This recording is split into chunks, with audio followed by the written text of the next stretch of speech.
Ladies and gentlemen, boys and girls,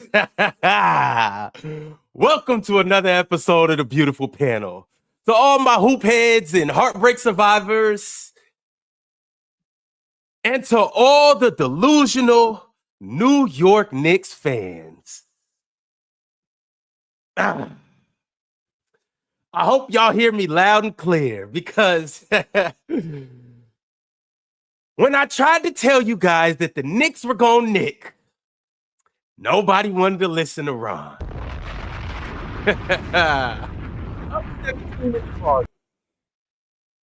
And what happened? You confused? Because I'm confused too. I mean, I told you guys that the Knicks are who I told you that they were. Yesterday, I said the Knicks are going to Nick.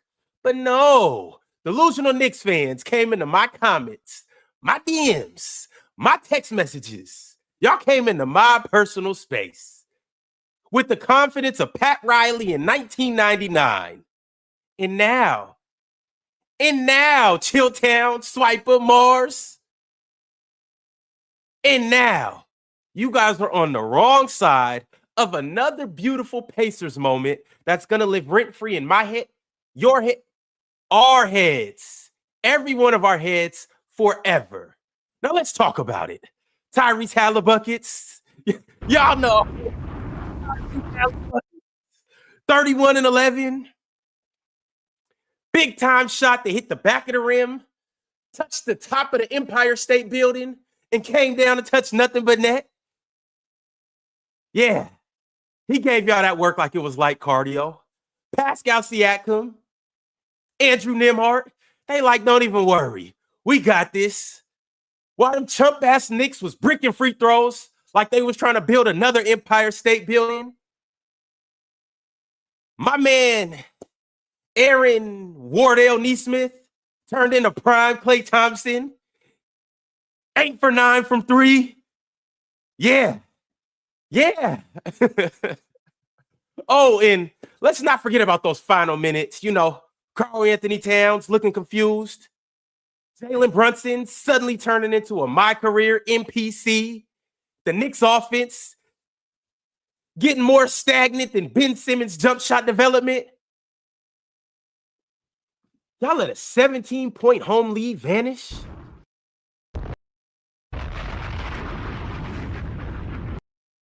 $17?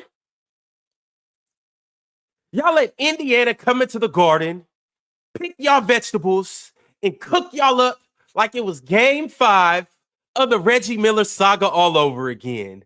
Now you have not one, but 2 iconic Pacers heartbreak tapes that you have to rerun in your memories all over again. Reggie Miller, 8 points in 9 minutes. And now this, a Halliburton-led heist for all y'all hopes and dreams. Hey, look, somebody check on Big Ox. His big hating ass. Somebody call Stoner Sports. Somebody check on my man Joel from Pick a Side. Somebody check on these guys. They need it, y'all. They need some help. I'm telling you. Hey, you just can't make this stuff up. Somebody call. Hey, give Spike Lee a hug. Somebody check on Stephen A. Smith. Somebody get the entire Knicks fan base a therapy session because y'all was yapping real loud yesterday. And now, just like y'all fourth quarter defense, crickets. Now, guess what, ladies and gentlemen? I'm your GOAT host today, all right? Hey, I'm back in full effect. Play my theme music. Hey, it's your GOAT host, y'all. I'm back.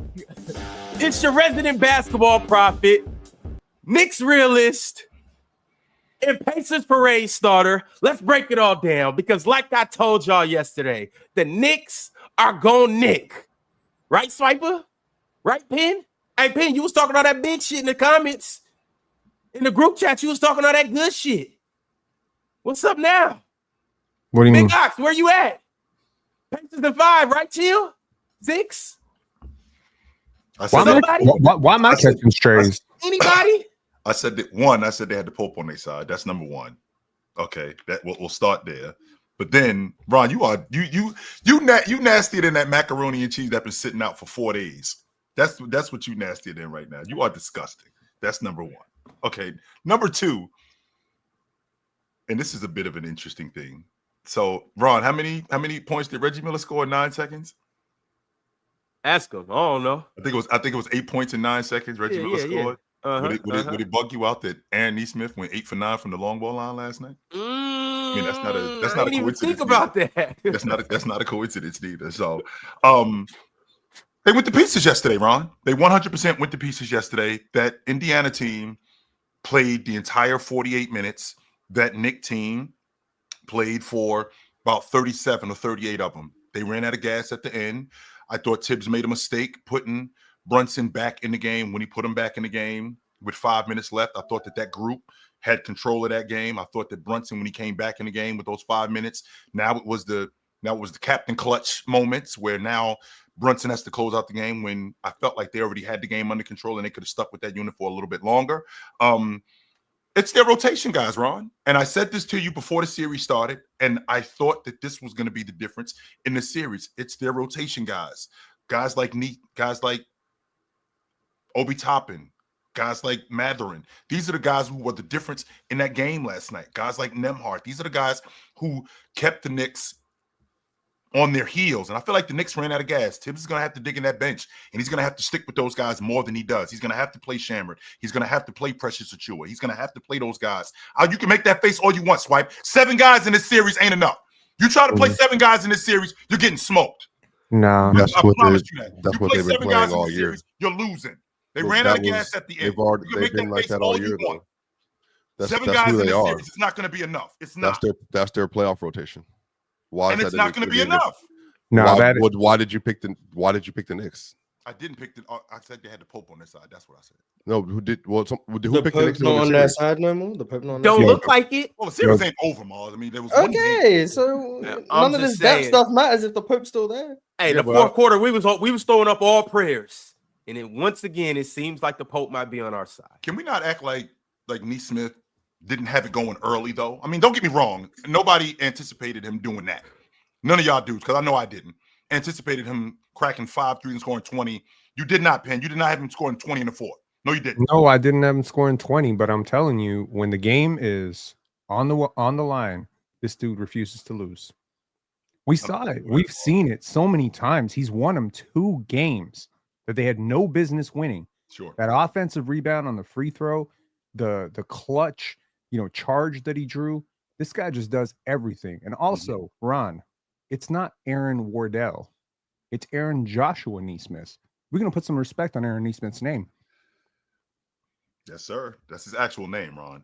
We ain't putting him in the Curry space. No, we not. He was in the Curry space. I had never seen Steph Curry do that. I had never seen Steph Curry do that. In fact, Mars, would you believe if I told you Penn. no one has ever done that? I had never seen anyone do that. I had never seen anyone do that. There's no player in NBA history who has ever hit 6 3-pointers in the fourth quarter. Ever. Penn, that boy gifted.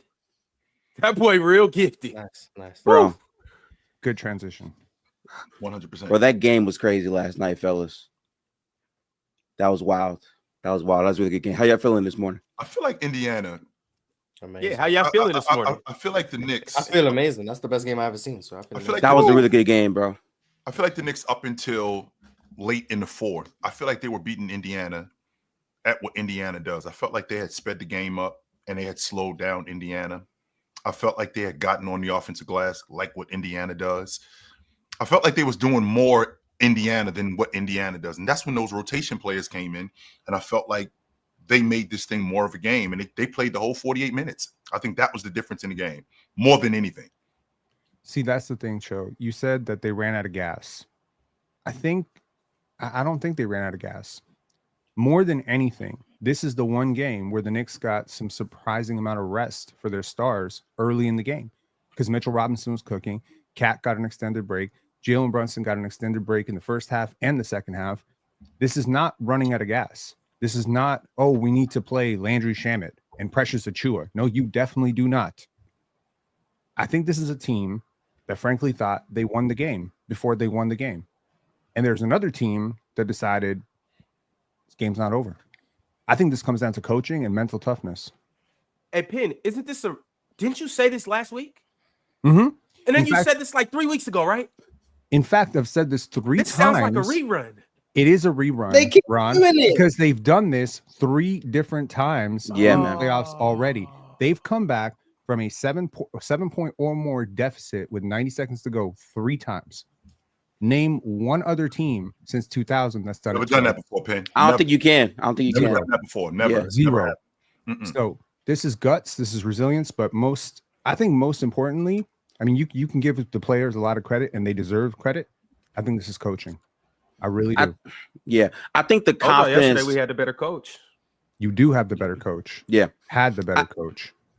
I think the confidence that he's really instilled in all of these players, because they all touch the ball. There's always energy when everyone on the team knows that at any point we can make a play, and they play like that. Like, they're not afraid if they're down 26 points or whatever, but still, for Aaron Nesmith to catch fire in that way and Tyrese to still play under poise when it mattered, I mean, that just speaks to how good of an offense they've been the entire postseason. I personally did have them as a team that was probably going to go to the finals once we got to like all of the nitty gritty. So they're in great position, man. Still in game 1 in a conference finals is humongous. I can't wait to see the rest of it. They even survived the Cat game. I knew Cat was going to have a game where he was going to be very explosive offensively, and they survived it, Ron.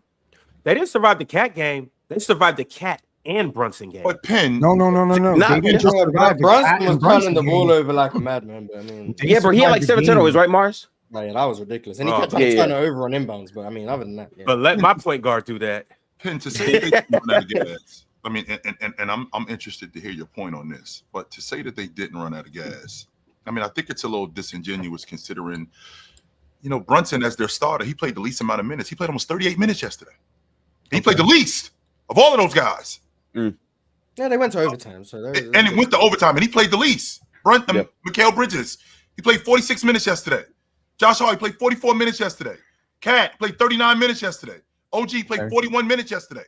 Okay. So, in terms That's of this what they do, extended though. rest, in terms of this I don't think extended that's rest, too that hard. I mean, that's how the Knicks operate, though.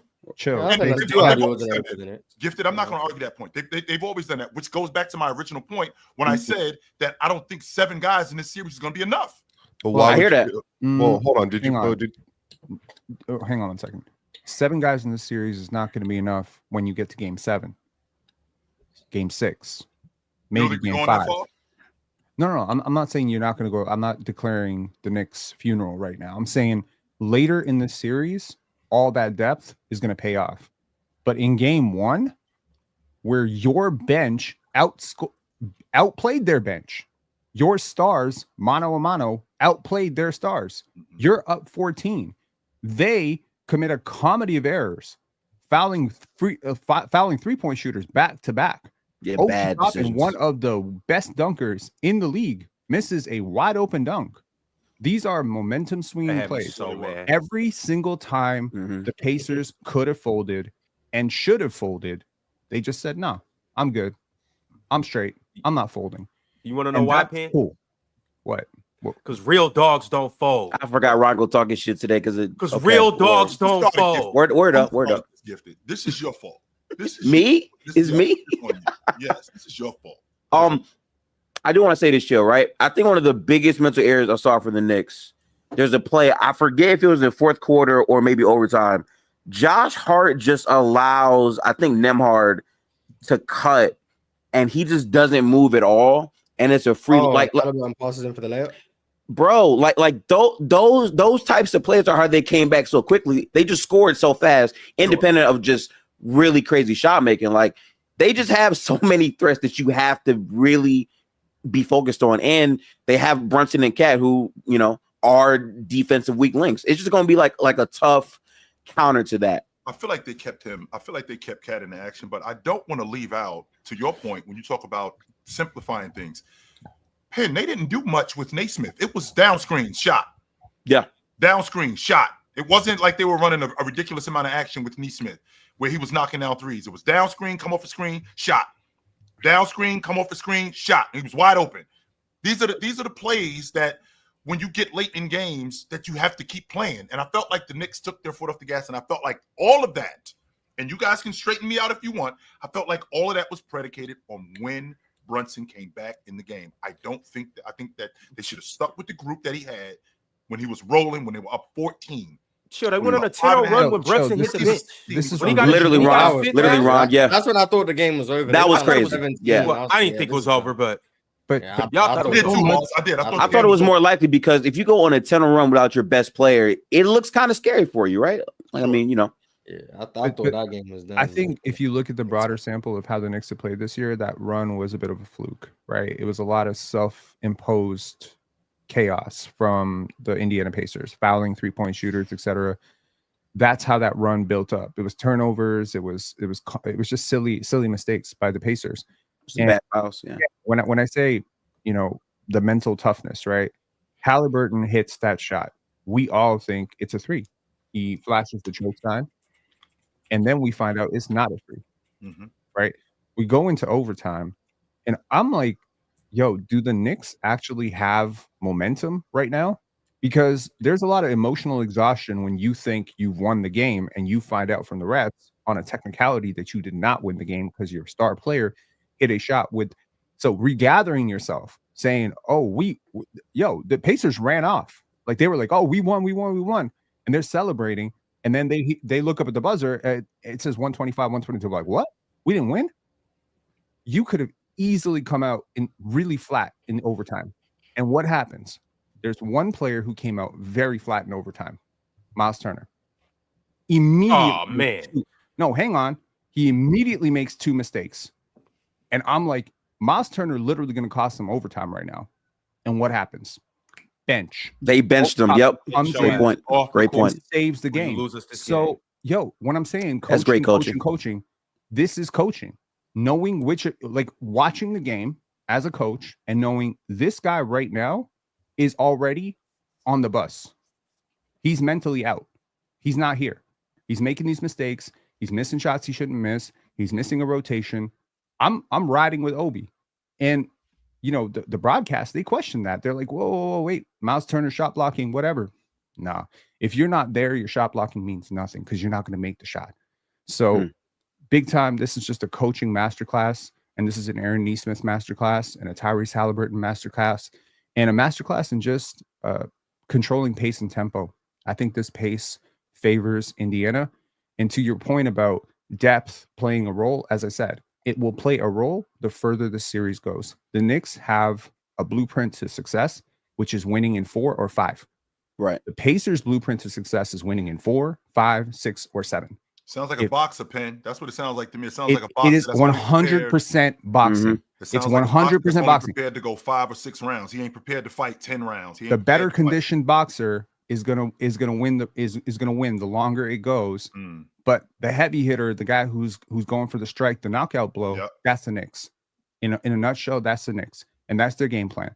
And up until 6 minutes in the fourth quarter, game plan was going really well. Man, I want to give the Knicks some credit though, because up until that 6-minute mark, and Cat hit a 3 with 6 minutes and 54 seconds in the game, and that gave them their biggest lead of the game, 17 points. Up until that point, I gotta give the Knicks their credit.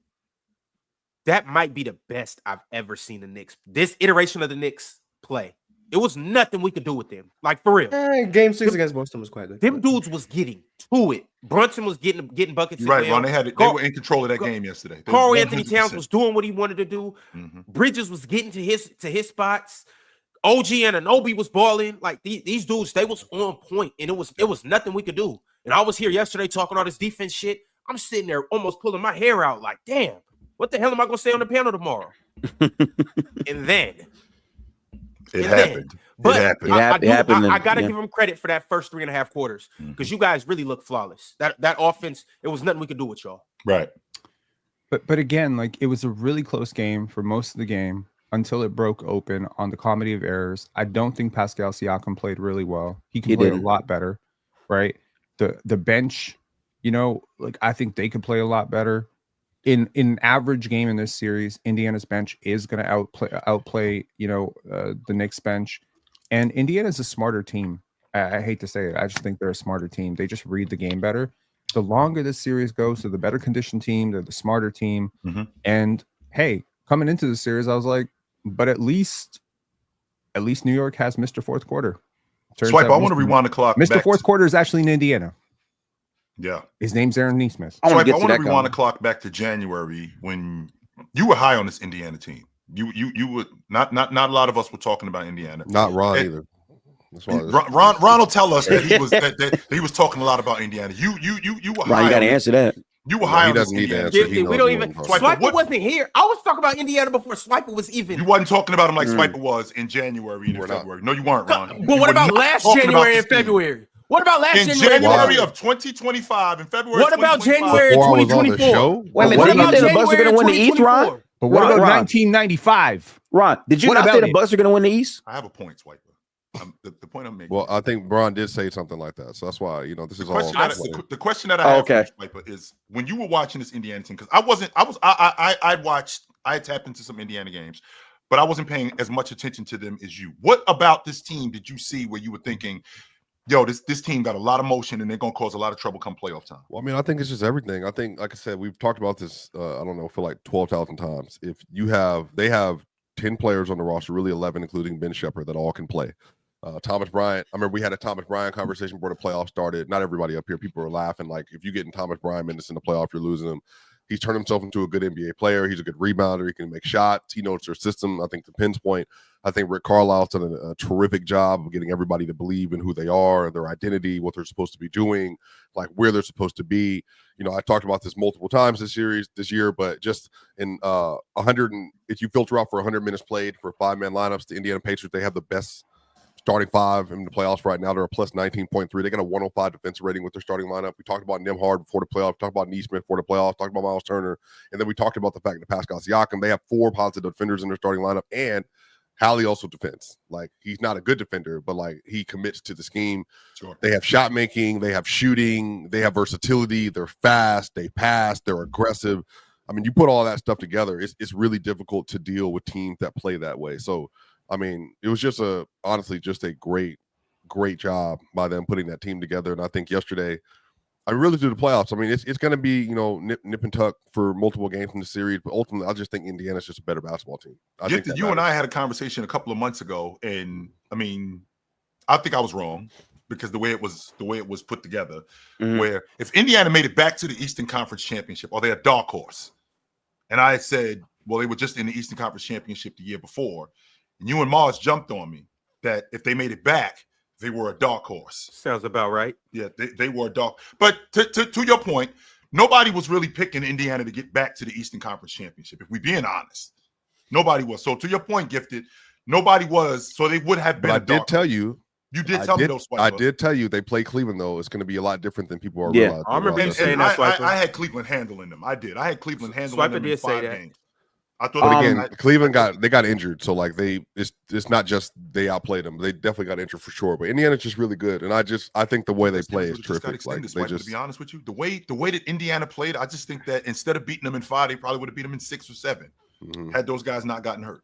I forget the timeline of like when we had the conversation. I think that matters a lot to me because there is a stark difference to how they looked as a team post All-Star break. From that point on, I think Tyrese was playing at a very high all NBA caliber, play. And also their defense collectively got better. Like there were some good habits that I saw them starting to play with more and more and more. And like in the season, I feel like a lot of people picked the Bucks despite the Dame stuff just because of the star power. Who picked the Bucks up here? I did. Not up here. No. I did. Okay. Oh, in the series? I thought Giannis didn't destroy them. I honestly, it depends what podcast you watch. Okay, yeah. On this, I thought Giannis was going to destroy them. I didn't think anything for Giannis. I had the Pacers because all year long I just haven't liked the defense I've seen the Bucks play, and I just thought that if Dame is really, I guess, questionable with like the blood clot stuff, how good is he going to be? I just had more faith in the structure and the depth of the Pacers, and they won that. After seeing that Garland was going to be out game 1, I said, okay, the Pacers can steal a game 1 if they do. I probably have them in 6, and now we're here. I just think all playoffs long, the ceiling of their offense has been the highest of any team playing basketball right now, and I just think that type of style can overcome a ton, especially when they're making their runs when the game should be over, right? Like this fourth quarter, they go on a 10-0 run without Jalen Brunson. The game should be over, but they keep fighting. And I think this is where we have to put respect on Tyrese Halliburton because there's been a lot of conversations. I've been told that Tyrese Halliburton is a system player. He can't make big shots. But in the clutch, I'm pretty sure he's 12 of 14 when it comes down to just having to make those shots, right? He's been a very effective player. No way that number is right. There's no way gifted that number is correct. Hell no. Are you telling me? It's real. Yes, he's 12 14. I've seen a compilation of all of the shots. So yeah. Yes. So he's it's legitimate. 2 shots in the meat and potatoes of games. Yeah, to tie or take the lead in like the last minute. Take the lead again. Yes, tie or take the lead in and 14 over the season. And you're adding that right onto a player that we know does not turn the ball over. Like I understand, right? We saw Brunson have 40 points. He had 5 assists. He had a total of 7 turnovers. Tyrese Halliburton made less mistakes with the basketball than Jalen Brunson. And all postseason long, Tyrese Halliburton has stepped up when they needed him in these moments. So I think that makes a big difference. We're trying to pick who's going to actually win this whole thing. I don't think the Knicks are out.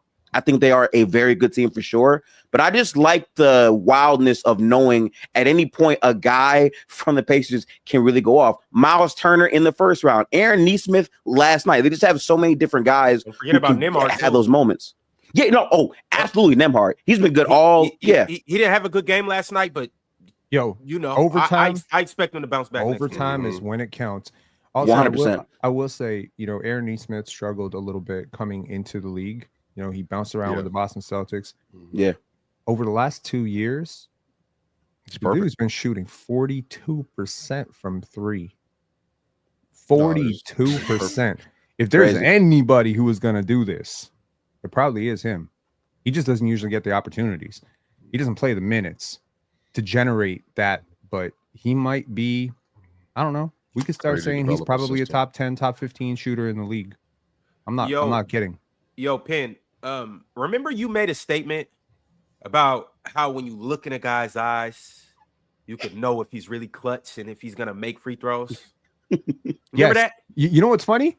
You know what's really funny? I swear to God, I said it. OG was darting. I'm like, he's missing one. Cat was darting. I'm like, he's missing one. They both missed one. You can see their eyes a little bit. Crazy. Y'all look. The eyes, Chico. Where he at right now? Never Ron? lie. Look, where he at right now, Ron? Where is he right now? Is he on that free throw line? He's everywhere but that free throw line, and he doesn't want to be there. And then this guy, look at him. No, it's your perimeter players. I'm sorry, Penn. Right. As a perimeter player, when we get into the meat and potatoes of games, especially games where it's going to come down to free throws, because we have enough points to win the game.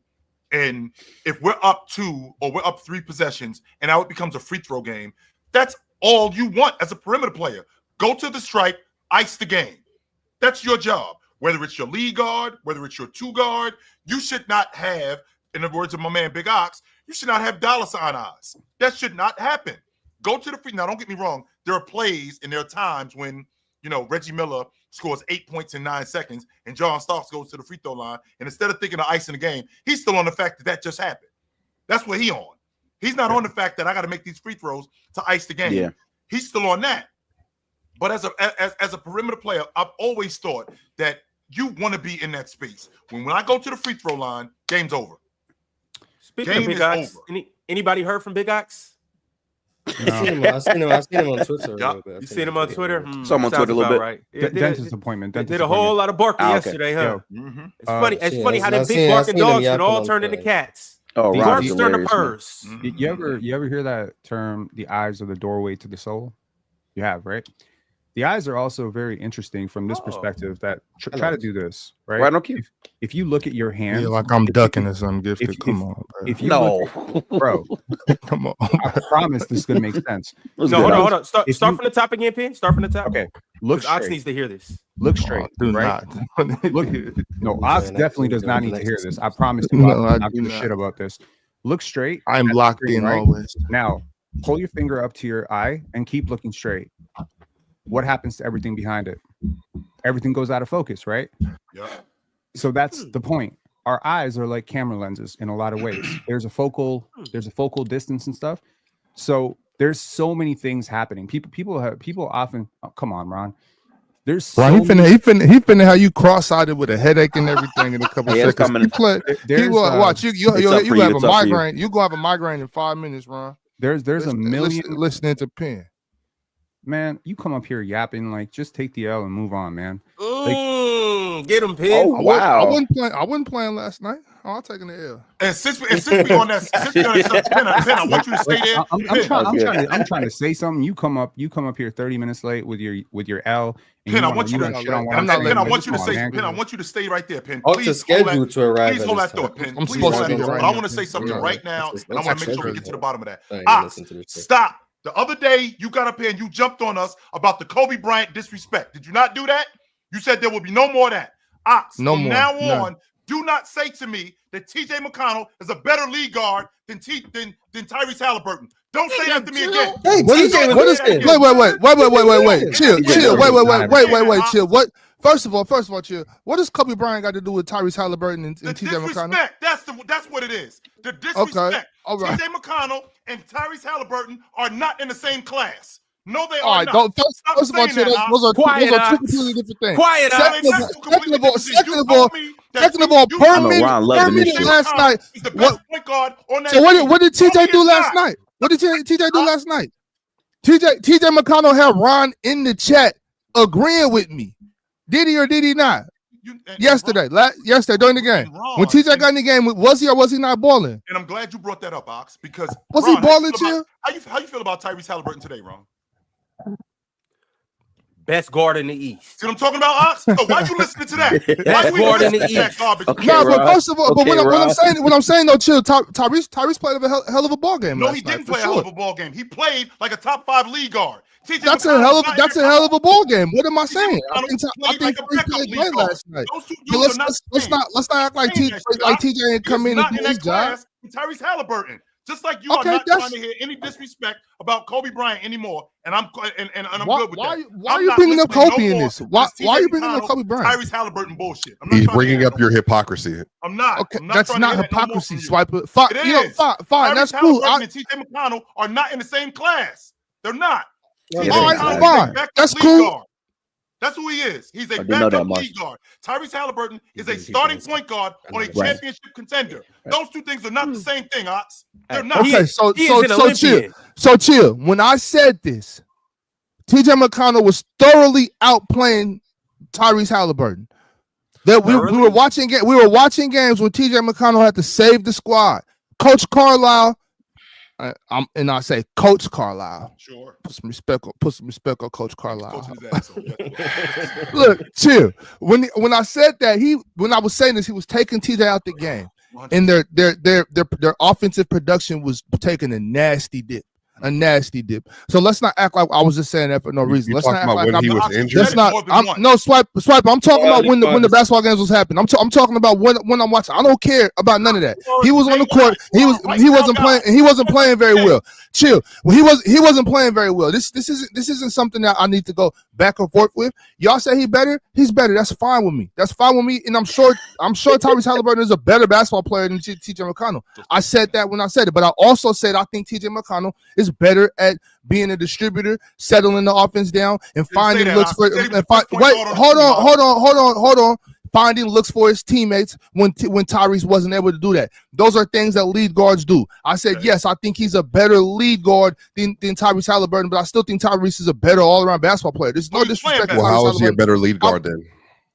Swiper, are you listening, bro? Where you at? I just said the reasons why I said that. The reasons I said was because at the time I think TJ McConnell was settling his teammates down better. Whatever you believe. You gonna ask a question and then mumble, or you are so you just don't like this is just jargon. I don't care. I don't care. No, I'm not gonna say I'm sorry because I don't care who agrees. I don't care who agrees with me or not, because I'm not here to agree with y'all or convince y'all about nothing. Somebody asked me a question, I answered the question. I'm not going to go back and forth. Guess what? Since you said that silly bullshit, guess what? He been hooping the whole playoffs too. The whole playoffs. I will like to say this. I think this is the perfect time. I think in the Mars, you defended Hallie with the Bradley Beal. I remember that whole thing. I do think this is the perfect perfect run for Hallie to go on after being called the most overrated player in the NBA by the players. And I think that now these same NBA players, how many players said that again? Are getting now these same NBA players are getting fried and cooked by Tyrese Halliburton. Well, we don't know if those are the same NBA players. I know, but I think it's interesting. We don't know that. I think the narrative I'm willing to bet about Tyrese Halliburton was that he was overrated when he's, like I said, I think he's one of the best playmakers in the league. I think he has an argument the best playmaker in the league. I said this and I've never had a whole argument about this. I think he has an argument, like, you know, depending on where you stand. You can make the argument. You can definitely. He's incredible. Like, he's genuinely incredible. He's clutch. He does everything right.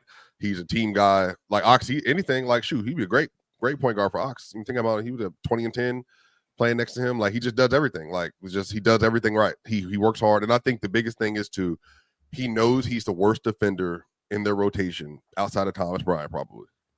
And it doesn't matter. He has committed himself to play defense. And he played defense yesterday. He played defense versus in the Cleveland series. To be honest with you, that word that you just used, committed. Effort. Yeah. Right. That's all it takes right there. I might not be as good as this guy and this guy on the defensive end, but I can tell you what, I'm going to give you effort.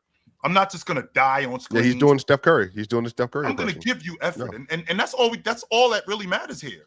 I mean, beyond effort, though, I think what helps him is that, like, he's not like 5'11". He's 6'11", yeah, right? Like that size helps him with that effort. I don't know what his wingspan is, but his arms are long as hell. Yeah, yeah, for sure on that. I got a legit question for you guys because Aaron Nesmith did a hella like if you look at the box score, and you would think he got his ass busted. And OG got outplayed yesterday too. Jalen Brunson was giving Aaron Nesmith the work.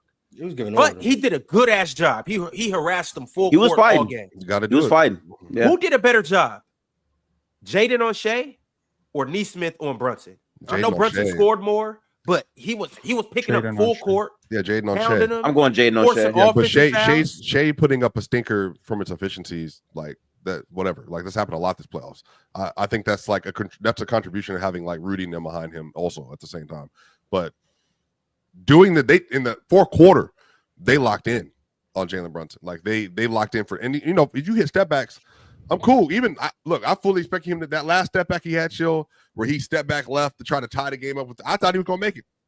There's nothing in my brain telling me that like that's gonna do anything. Like, you just gotta be there. When he airballed? Yeah, you just gotta be there. I have no faith in that shot going in, but I mean, man, he would have made that. Even though he did hit the one over Thomas Bryant, like a couple of trips before that. It's different when you step. He only went 1 for 6 from 3, so his 3-point wasn't really falling like that. He was just getting to the lane at will. I ain't know he was gonna airball it, but you knew he was gonna miss that shit the way he shot. I didn't think he was gonna airball it though. Cat had even better look. Oh, now Cats I thought was good. I thought Cat 3 was good. I never thought Cat 3 was good. He had a zeroed in on the rim. I was like, oh, yeah. I thought Cat was for sure hitting that. I'm like, that's a layup. Yeah. But I didn't think Jalen Brunson. I do want to say this real quick though.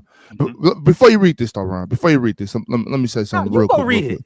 You gonna read it. I'm not reading shit. You the host. You gonna read it. Matter of fact, go ahead. Matter of fact, go ahead. Do your job. I'll wait. You gonna read it, if do your job. I'll wait. Dave, I'll wait while you do your job. Dave, I wish we could replace Ron with you right now. Could you, the actual Indy fan? Ron is over here just two-teaming polyamorous man himself. Polyamorous is crazy. Wow. Talking about Indiana. Polyamorous is nuts. He wasn't even with me all year. When I was doing this, we just ran about Indiana. You was poly around one too. All right, Ron. If you're not gonna read the super chat, Ron, let me get this. You was poly around one too when you was picking Harden in the Clippers. Yeah, I thought they were a better team. You just like the Bucks. You just like damn. But then you pick the biggest Swipa. You got? Do you fight that Swipa? No, I don't like the Clippers. Oh no, Polly. You was trumping around for Giannis and the Bucks, but then when it came to money time, now all of a sudden you big Pacers man. That's all I'm saying. Brother, this ain't nothing new. Hey, chill. Where my two residents? I'm surprised you picked the Bucks over the Pacers. Who's been my wife? I ain't gonna lie. Who's been my wife and who's been my mistress all season? Indy's been the wife in Milwaukee. No way. Milwaukee the wife. Milwaukee the wife. Ron. Is it the other way around? Ron, you were admitting to cheating. Milwaukee been the wife. Milwaukee was the wife and Indy was the mistress. But here's the thing. Why is Milwaukee the wife? Right quick though, Gifted. Oh, that's nasty, man. We don't know. Niggas don't even really like their wives anyways. They like the mistresses more. That's a fact. So now here I am. I'm happy. Chill. I'm really happy now. I'm happy. Well, I mean, I can't relate to that, but I know for sure. I was about to say, Oscar, you know anything about that? Ron, about to say, my wife. Ron, Hell Ron, nah. been happy. My side, and chill. My my side chick getting on my nerves this month. So I'm gonna say like this. I'm about to replace her. Call me, I'll call you. How about Yeah, I'm about to replace my side chick. She bugging. But y'all, let me read the super chat right quick before I get fired. My man, Player's Choice Dave said, y'all know, PC headquarters is in Indy. We up Indy in 5. Hey, it's I might have to catch a game, bro. Chill. Yes, the sir. Pope went to Villanova, but PC headquarters is in Indy. You know what I'm saying? Which one hold more weight, Ron? Indy or the Pope? The Vatican or PC? I don't play with the Vatican. Player's That's choice. what I'm saying. I ain't playing. I think PC clears, but Man, them bubble cards get to pull it up, man. We're about 1,700 years behind, but you know we're on the way. Right. We're on the way. Hey, but real quick though, I want to say this. What I saw last night, it just shows why basketball is so beautiful, yo. We all have done what Tyrese did right there. We've all done it. Tyrese Halliburton was not at Madison Square or wherever last night. When on that shot, he was back in his driveway doing and Halliburton gets the rebound. Hit 3, 2, you miss it, go back, get it. Oh, and then they get a tip. 2, 1, and then he miss it, get the tip. Yeah. And he dribble, he did a step back. That's where he was last night. We've all been where Tyrese was last night. That was like watching your destiny. Like we all thought we was destined for that moment in the finals sometime. And it happened for Tyrese Halliburton. He got to live out his 9-year-old, 10-year-old dream where he does and it goes, and the crowd goes wild. You know what I'm saying? Like that's where he was right there. That was beautiful. That was beautiful. It was dope to see that. Reggie Miller in New York is quite special. It's crazy, man. What a moment. You know what's interesting? The entire Indiana team is a bunch of people who've been counted out. Halliburton was a 0-star. Pascal Siakam didn't play basketball until he was 17, 18 years old. He was a 27th overall pick. Miles Turner was a late lottery pick. Aaron Nesmith got traded from the team that drafted him. I mean, TJ McConnell, a lot of people think he wasn't an NBA player. I mean, realistically, Obi Toppin, he got tossed away. Oh yeah, Mark flew under the radar. He was a bust, right? So that entire team is resilience. If you think about it, what is it that builds character and resilience? Projection, failure, right? So that's the thing, man. I've been able to become a great person without being rejected a lot. Look, let me ask you this real quick. So Obi Toppin, is this but another example? Hey, Penn, and this is kind of in your mythology a little bit, you know, storytelling, filmmaker. Obi Toppin, I don't understand why NBA franchises watch elite tier 1 NBA athletes on their rookie contract chill and they just give them away.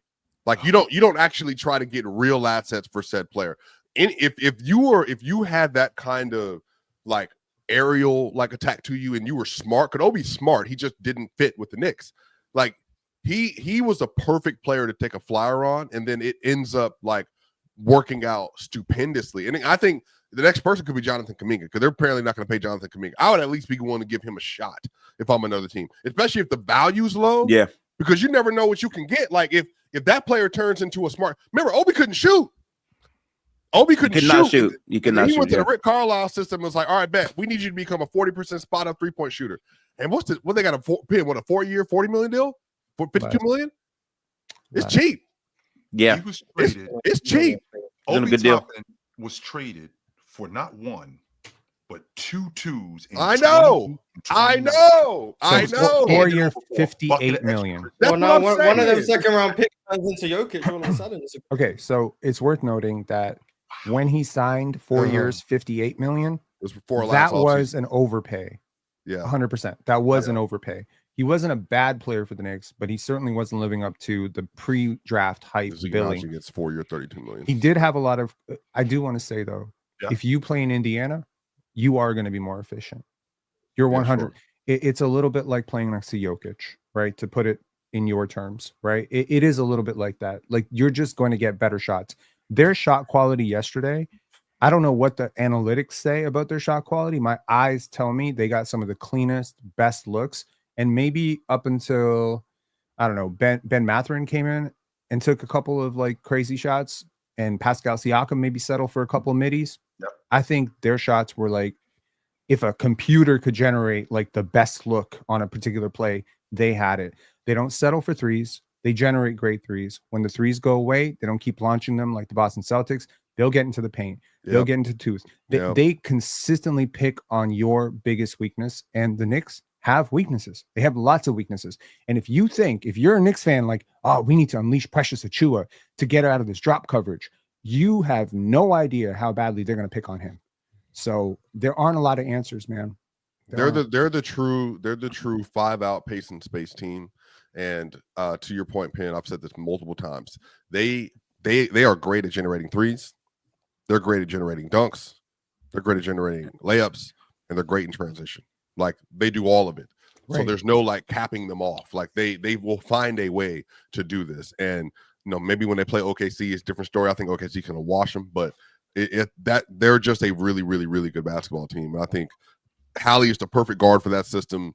Neesmith, Nembhard, like they just have so many players that do things so well. And again, if Neesmith ain't got it, if Hallie ain't got it, if Pascal ain't got it, well, guess there comes Nembhard. Nembhard started the game off with a step back three yesterday. Yes, like he did. Even him, there's a level of confidence that exists there. They'll let anybody eat in that system. Anybody. And that's what makes it so dangerous, right? Like everyone at every time can be a threat. And more importantly, this isn't something where only one guy has the ball. When everyone touches the ball, everyone is a threat to either shoot the ball or have a open cut or even close out. That just gives a different energy to everyone playing on both ends. It just does. When Rick Carlisle, the sets that he runs, when he calls those sets, because it looks like it's a lot of chaos, but it also looks like it's understood kind of chaos. It doesn't look like they don't know what they're doing, right? They don't look like there's teams that I've seen that they look like the Keystone Cops, where they're just running into each other and they're just bumping into each other. I feel like with Rick Carlisle, there might not be a lot of organization in terms of sets conventionally, where you got a big at the nail, you got a lead guard coming to set a screen, or you got a dribble handoff, something like that. That stuff isn't conventional with the Pacers, but they seem to get a lot of good things that come out of their sets. It seems like they get a lot of open looks, whether they're diving to the rim, whether they're at the long ball line.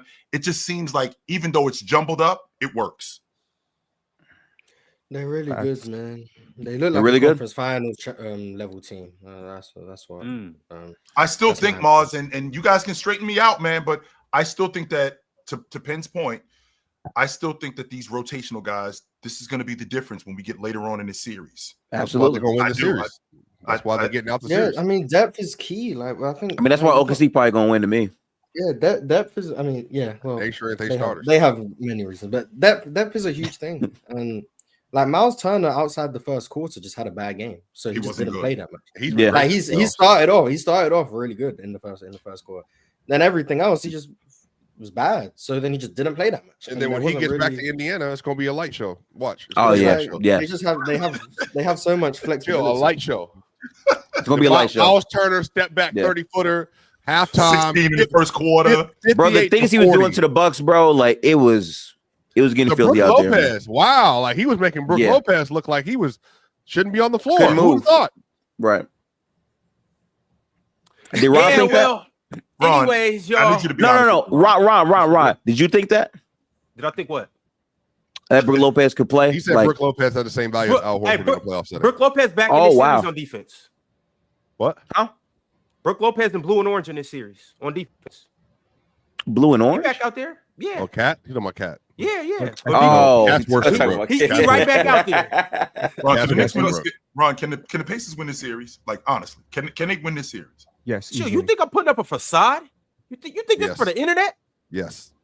Who was the favorites going into the series? Knicks. I actually don't know. Was it the Knicks? I'm pretty sure it's the Knicks. Was it like heavy favorites or like? I don't think heavy favorite. It must have been. It must have been close, right? Minus 170. I can't remember what exactly it was. I can't remember. Okay. Wait, but hold on. Who picked the Knicks to win the series up here before the series started? Which podcast we talking about? Everybody. Okay. Everybody swipe up besides me and you. Everybody besides me and you. Okay. All right. Yeah. I don't know who you had gifted, so you can. I had the Pacers. Oh, of I course don't they had remember. Pacers. I don't Yeah, remember. you had who Pacers. I had. did. How many games? Now, if the Knicks would have 6 won games? game 1, all of a sudden Gifted would have had the Knicks. No. I have Are it. you a front runner, Gifted? I mean, Gifted not a front runner. I will say he's not. That's what Mars is insinuating. They're your front He's not runner. a known Hey, listen. front Nah, runner. just coincidental. Just That's coincidental. Listen. Gifted the I have least- video evidence. I don't Don't know. say Mars anything. don't lie though, So, so I'm chilling. I don't Exactly. know. But Mars is a worse front runner than Gifted is, like historically, respectfully. Mars, Especially did you fight you a front runner? especially about Jalen Green. Yeah, Chill is hilarious with this bit. Nah, I don't live in denial about what I am. yeah, he trolls on Twitter all so the time. like my take on the Pacers shifted all season long because I didn't like the way they began their season. But after post All-Star, like I really started to believe more and more and more in them. At the start of the playoffs, I said they're going to beat the Bucks. They're going to beat the Bucks. That's I easy, do though. not trust Doc Rivers. I do not trust the Bucks defense. That's easy though. I mean, to be fair, No. like, you know, Giannis and Sky's blue. The Pacers are better than the Bucks. Giannis But can't play apparently, defense no. for him. Guys, but the thing is, for a lot of people, apparently the sky wasn't blue because they said, yeah, I said yes. Giannis is gonna probably average 34 and still lose. And what happened? Everybody, but to be fair, Gifted, that's why everybody that played versus this Patriots defense, all the numbers are going to be gassed because their number one option is going to eat. I'm kind of on that a little bit. Yeah, Shai's going to eat next series. I'm like, oh, is this the best guard final series of all time? No, look at Donovan Mitchell. Look at Giannis. Jalen Brunson will average like 30. We don't know what He will average like 37 and 8 in this series, and it's going to be like, man, if Jalen Brunson only had more help, it's like that's just. The I way just it think goes. Giannis specifically though was a great he's always dominated them offensively, but it's like the other things in terms of fourth quarter execution, free throws, and how they have so many threats. You know. Did you pick the Pacers against the Cavs? Yeah, I did. Oh, so I did. Okay, so then he can stay on the Pacers bandwagon. I thought that was way close. I thought that was way closer. I just felt like the level of threat offensively they could be, and I kind of get weary of the Cavs' physicality holding up. I want to have a convo, I think, one of these days about Jared Allen. I think he's a good player, but it's like time and time again, he kind of fades away more and more in the postseason. Hey, I don't know. Don't even trick Gifted. That can't score over the, you know. Hey, Gifted, no need to explain to these cats who don't want to listen. You know, cats like oxes, stubborn oxes, they don't want to listen to stuff like this. Don't worry, Gifted. Wait, but you picked the Bucks though? We gotta pick the Bucks. Gifted. We got a ticket for you to the parade. Why you not answering that? Answer the question, Ron. Did you pick the Bucks to win the first round? I had to choose between two teams, and I had to choose between the teams. Who did you choose? He chose his wife. He chose his wife. Exactly. Oh, man. To keep the peace at the home. I had to be legally correct. Hope that boy didn't get a prenup, bro. But then I did say though. But then I did say whoever wins this series was going to the conference finals. Okay, you said I that. said the Pacers What? was beating the hell. I said The the Bucks Pacers had beating the hell no out the chance Cavs. versus Bucks had Cleveland. no chance to beat No Cleveland. chance, we'll not never any know. way, We'll shape, never or know. We'll form. never know. Hey, I had That's not based on I had 'em. basketball. That's just because you like Giannis and Brook I had 'em. Lopez. Okay, so then you can say that the Pacers one wasn't based on basketball. No, the Pacers are a real basketball team, though. Because That's you why believe you weren't- it. Because No, you Ron, believe I it. want you to- Rationale isn't No, based in because basketball. you But think Ron, so. I want you to hear what you said. You're right. The closer it is to a basketball take, the least likely you're going to associate with that. The closer it is to your fandom and your heart, you will always go that way. Ron, you're a loyalist. You're loyal to the soil for what you believe. You're a loyalist loyal to the soil is it? Yeah, you're loyal to that's a Giannis. positive trait. That is your person. Yeah. That is your man. Their main number one Uno option. Uh-huh. You always be loyal to Yeah, Giannis. yeah. We know who you are. I would never pick for the person who I think is the best player in basketball That's to not how it lose in works. the first round. I'm perfectly I would fine with that. never do Welcome that. to the new NBA, but guess what? I think Giannis is clearly better than everybody on the Pacers by a lot. He got walked. I do want to say this to Swipa. Y'all like, know what's hilarious? Y'all What? were both What's wrong. Be in the conference Got finals? walked. yeah, He picked So- Why they his both guy, wrong, you Penn? picked against Got your guy, walked. and you were both wrong. Got walked. Yeah, you went 0-2 on Denver predictions. That's fine. I mean, that's fine. Aaron Gordon got hurt, so I have. but I got no. Wait. That changed the series. No, I do want to say This is Swiper, the like, It's taking you a while to I pull do it. find You've it been waiting interesting for it. how, like, you picked the Clippers to beat them. matchup. They beat the Clippers, Yes, and then you matchup. felt like they had it. better matchup versus the Thunder, and that was 100% right. But you said that you had the Clippers because they were the better team, though. They lost. I've already said this. I didn't get a chance to say it on here. I'm willing to bet OKC doesn't lose 2 games the rest of the way. No, that's fine to say now. That's fine. So it's going to make that's it cool. like Denver played them the toughest. So you because it's the matchups. But hold on, time out. This is what I'm saying. But Yeah, Mars, that was the real finals. That was the real finals, Mars.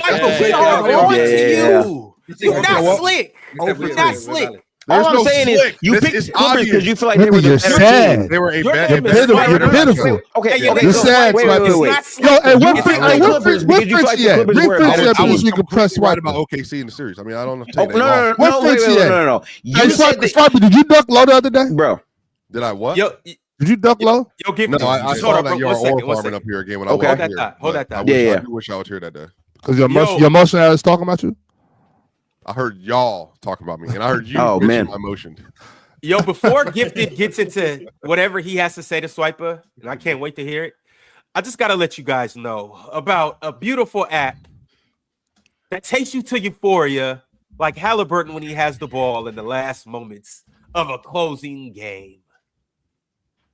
Now it's called PrizePicks, and at PrizePicks, you can run your game, control your game, and win your game. And when you use promo code PANEL, you will get $50 back instantly when you play just $5. Yes, that's $50 in promo funds when you use promo code PANEL. Now, we have a few more days to play the great game that PrizePicks has right now, and it's called Takes to Tickets, where your basketball takes can take you to the NBA Finals and sit courtside.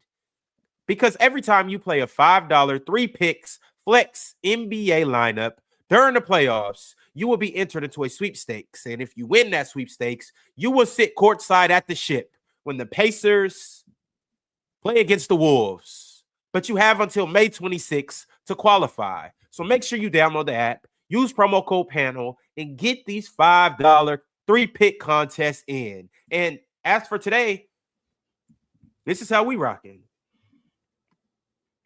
This is how we rocking. Ox, you want to explain what you do together today? What's this looking like? Once again, with a little help from my guys in the chat, we pieced together a quick 4-pick prize picks. We got Aaron Wiggins going more than 1.5 threes made.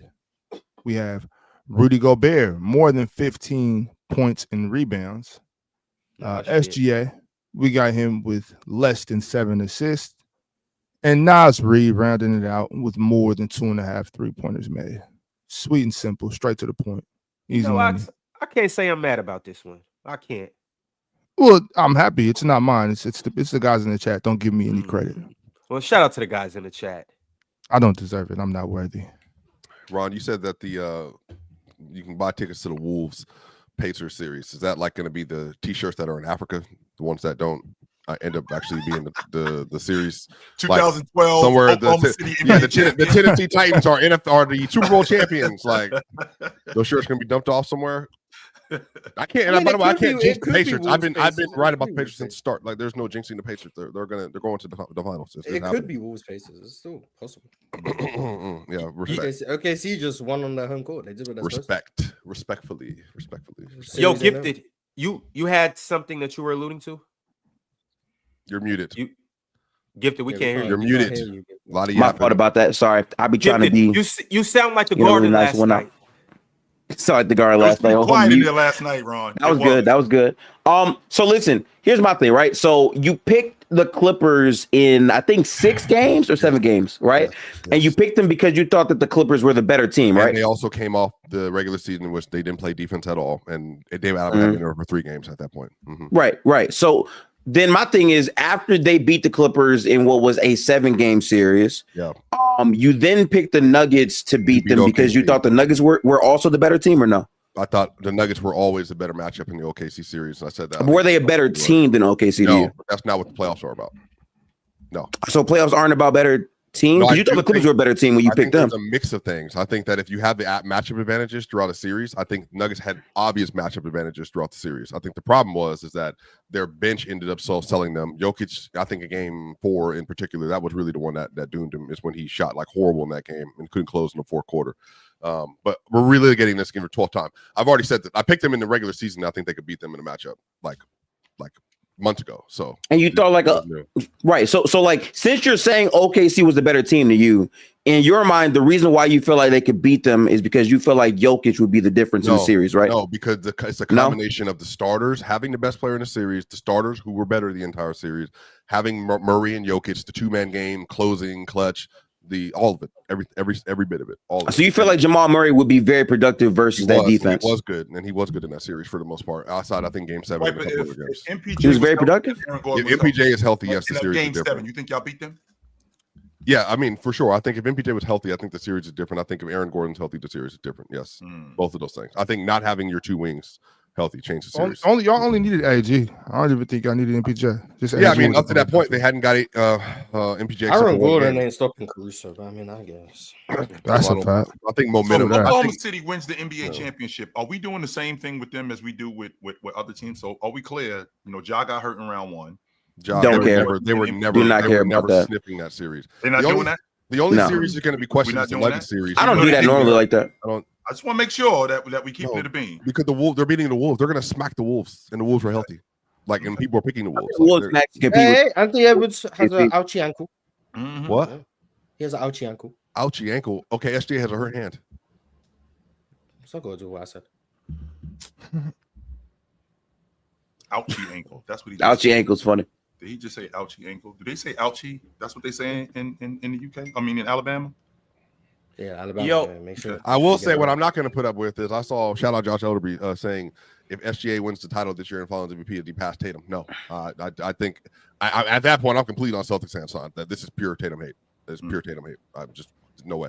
Wait, is he past Tatum in what? Yeah, he's just already career past rankings. him. Just career rankings. Like just no way. Oh, no, that's just So- ridiculous. I couldn't tell anyone where MVP and a Finals MVP does not put him over. No, I don't know where either of them rank all time though. That's like such an I couldn't tell arbitrary. you where Tatum or Shai rank with. No, but like it's just like so now it's like so we're saying this, and again I know it's a 3-year thing, but even Tatum has an argument with the 3 years outside of this year, and then now we're doing the playoffs thing. Well, Tatum has great playoff runs, and then like he goes to the NBA final, and it's not like SJ's been crazy in these playoffs either. Like he's been up and down, like very up and down. And then I thought James did a good job on him in game 1. And then he's also been like a much worse defender than Tatum has been on any iteration of his playoff runs past 2022. So like, I think all that stuff matters. Like it's just it has to be everything put to the table. I just think that putting him for me, I think that would be disrespectful what Tatum's done over the last 7 seasons to just say like you're just jumping him for whatever. I think that's just more anti. He's just personally better. He's peaking higher. And then in the playoffs, he hasn't been that same kind of guy though. So we're gonna do. He's been better than Tatum in the playoffs. Cool. We can do the regular season if you want, but the playoffs, he's been very up and down. Like very. Has he not been better than Tatum in the playoffs though? This year in particular, yeah, sure. This year, but Tatum also like tore his Achilles, like what game 6, like, and then he missed 2 games in the. He tore his Achilles game 4. That's what I'm saying. So I'm saying so he played 3 games. I just think Shai's better than Tatum, but I think that's kind of what it is for me. If we're saying peak, cool, yeah. Yeah, but like the longevity part is like Tatum was like really good from year 3. Tatum was also drafted sooner. He wasn't in a losing year. Year 2, Jason Tatum was. He was in his rookie year, yeah, he was still. I mean, he was good his rookie year though too. Like he was good for a rookie, but he wasn't like I'm talking about. Jason Tatum became an all-star level guy in year 3. And like year 3, he was still a good player though. He's never been a bad player. Jason Tatum's never been a bad player. Now I do remember the Jason Tatum Kyle Kuzma debate. And by the way, that was a real thing in the rookie year. All these people saying like I asked this very deliberately yesterday. It's just about like I asked this deliberately yesterday. Like people saying that like the MVP Finals MVP thing. I don't know how many people in the world are gonna have him best player in the world, even if they win this title. Like. Who? I just don't generally think. Yeah, SGA. I don't think people are gonna. Most people. I do think it's cool. He has a chance to be the first player to have MVP. Oh yeah, I saw you say that. That's really cool. You said that would be pretty cool. I saw. Hold on, to get what more? First player to get what? MVP, league MVP. Yeah. To win all 4 at once. Right. Yeah. So how do we know the last MVP and Finals MVP in the same year was 2013 LeBron? How we know he's gonna get conference finals and finals MVP? Because there's nobody on the team that's going to challenge. I said he has a chance to do it. I never said we didn't think that last year. Well, yeah, we did. We did not. Jaylen Brown and Tatum are closer than SGA to anybody else on this roster. Was anyone saying Jaylen Brown was going to win that before the series began? Nobody was saying that. Yeah, I don't think so. Yeah, maybe. I don't know. Yes, here I am. Okay, so Ox saying that. Okay. Ox right here, guys. Yeah, here I am. But yeah, Shai has a chance to do that, and I think that'd be quite cool. So he'll lead the league in scoring, right? Lead the league in scoring, win the league MVP, Magic Johnson win the Western Conference Finals, Bill Russell MVP, NBA Finals championship, MVP, and win the NBA championship. Yep. Yeah, that'd be quite cool. Yep. Yeah. All right, y'all. And it's going to happen. We're gonna get some all defensive votes. So I actually want to get into the MVP. So what happens? But before you go any further with that, bro. Okay, no, Ron, absolutely. You go in there. So go ahead. Go ahead, Ron. I want to get into the MVP talk, and then you guys have sent through a bunch of super chats. I want to talk about that. Want to get predictions for the rest of the night, and then I got something fun that I want us to do here in a little bit. But before we do that, before we move off of this Pacers and Knicks game, I do just want to say that the New York franchise and the city of New York did the most New York thing ever. I seen that post, Ron. I know what Ron talking about too. I seen that post. That was a great post. That was a great post. My share screen is tripping right now. What's the post? Damn. But I'll just talk about it. You can add it, Ron. You can add it. Send it to one of us, and then we can share it. He can do it. Here we go. All right. So as you guys can see right here, there's been a bunch of streets, 12 streets throughout New York that were renamed. You have Precious Ashua Place, OG Anunoby Alley, Mikal Bridges Block, Jalen Brunson Boulevard, Pacome Diate. I don't know if I said his first name right, but my man, you didn't say any of it right. Pacome Dadier. Yeah. Well, he got to drive. Josh Hart Street, my man Ariel Porte Street. My man Tyler Collect Lane. Why are you adding an accent to Collect? Tyler Collect. He's American, bro. Tyler Collect Lane. Miles McBride Street. Campaign Place. Mitchell Robinson Road. Landry Shamet Circle. Carl Anthony Town Square. That looked more like a circle too last. No, actually, he is a square. Carl Anthony Town Square. PJ Tucker Terrace. And DeLon Wright Circle. These are actual renames? Yeah, look. Well, no, until they get bounced out the playoffs. They just stole this from Minnesota's idea with Paige Becker's Minnesota, man. I mean, cool. Who cares about being original? Big deal. They named a street. They named a city after Paige Becker's. But you can't rename New York. So like this is even better. I mean, you could. New York is so wild, for a day. We're not renaming New York. Jalen Brunson, United States. Oh Let's go. I'd be down. Chill, do you see this? Oh my god. Hey, New York, y'all so thirsty for this championship. Like when something happens, I'm gonna be honest. Doing this in the conference finals and not the finals is interesting. But well, you got to do it when you can, Mars. You never know. You know what I'm saying? Yeah, you never know when you're about to get eliminated. But wait, so anybody up here? Do y'all? Oh, well, Pin, you from New York? Are those streets? Those are in Manhattan, or where are those streets? Do you know? They are in Manhattan. Yes, they in Manhattan. They're all in Manhattan. Okay. I'm just curious. I don't know if it was like a certain borough that was doing this or whatnot. You know, Boz, I just want to let you know. Let them lose this series. We trading Jalen Brunson. We tearing down cat posters. Oh God, OG Anunoby is whack. They're gonna do him so dirty. Damn, she tried to trade. Hey, watch Locust, chill. I'm up here. When you left yesterday, chill. I'm up here not arguing, but going back and forth with Los about. They trying to say Jalen Brunson the best Knick ever, and I'm just back into that. I'm damn near losing my mind, because I thought it was a joke or something, and they dead serious. I'm saying like if they lose this series, those conversations are gonna be over. They're gonna be like, "Oh, fuck Jalen Brunson. He ain't never been in New York." Why do people always assume that everyone else is a front runner? New York is standing with Jalen Brunson. The talk will be about everybody else. No, I just hope the All-Star votes reflect that next year, because man, they need to vote for him, man. Right. They don't be doing that shit like that to me, but you know. All right, y'all. I'm gonna read a couple super chats, and then we're gonna get into this MVP talk. And I gotta see how you guys feel, and then I gotta reveal it to you guys if you haven't seen it on our social medias. Players' Choice's actual MVP pick. It's quite interesting. But the first super chat I got is from DSG Piccolo. DSG said, Taliban in the motherfucking building. Bitch. Woo-hoo-hoo-hoo. Knicks choke like an amateur what, Chill? All-star. The chill lob is crazy. Neesmith had the magnets turned all the way on. Ron gonna be on one today. He is. I have never seen anything like what Aaron Neesmith did yesterday. Aaron Neesmith was going crazy, bro. That's ridiculous. I got another one from Cowboy Bob. Cowboy said, "You say OG make your free throws. I would say Hallie Foot wasn't on the line. Oh, It was. lie. Yeah, so you would lie. Okay. You just lie. Yeah.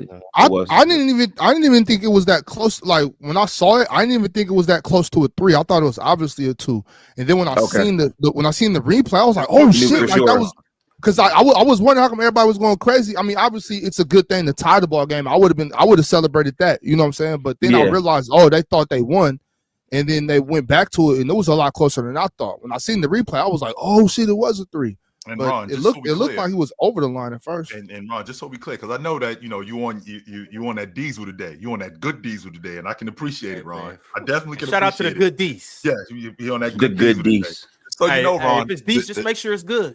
The choke sign that Halliburton put on them. I mean, he's reiterating what Reggie Miller did in '94. That was cold. Yeah. That was cold. You know they lost that series, Ron. Hey, chill. Yeah, so This ain't 1998. I just want to put I that out. don't tell you, bro. This not Yeah, happening. this ain't 30 plus years ago. This Hey, has so nothing I'm not to do worried with about it. the war. I'm alive now. A lot has changed. I'm alive. Yeah. I'm not worried about the war right now. Chill. I'm just worried about the battle, and we won. They said, "Yo, shit." They said I spoke it into existence because I said that Hallie can't do that yesterday on the show. Yeah, you did say that. Yeah. Thank you, Mr. Ox. Hey, hold on, Ox. Say I'll never be a billionaire. Say it real quick. No, I would never hate like that, Swiper. You could be anything you put your I mouth. would never hate like that. I would never hate on your pocket, Swiper. You are an intelligent young brother. You got action. Yo, the rest of Cowboy Bob super chat though. He said, "Don't hate or create narratives. Pacers beat the Knicks with their own pimp. Next game, give Cat the rock. Great game. Go New York, go." Damn, y'all ever got beat by your own pimp? I still thought that was a really good game. Man, I mean, I'm not gonna lie, but this might be the best playoff series of this year. That's possible.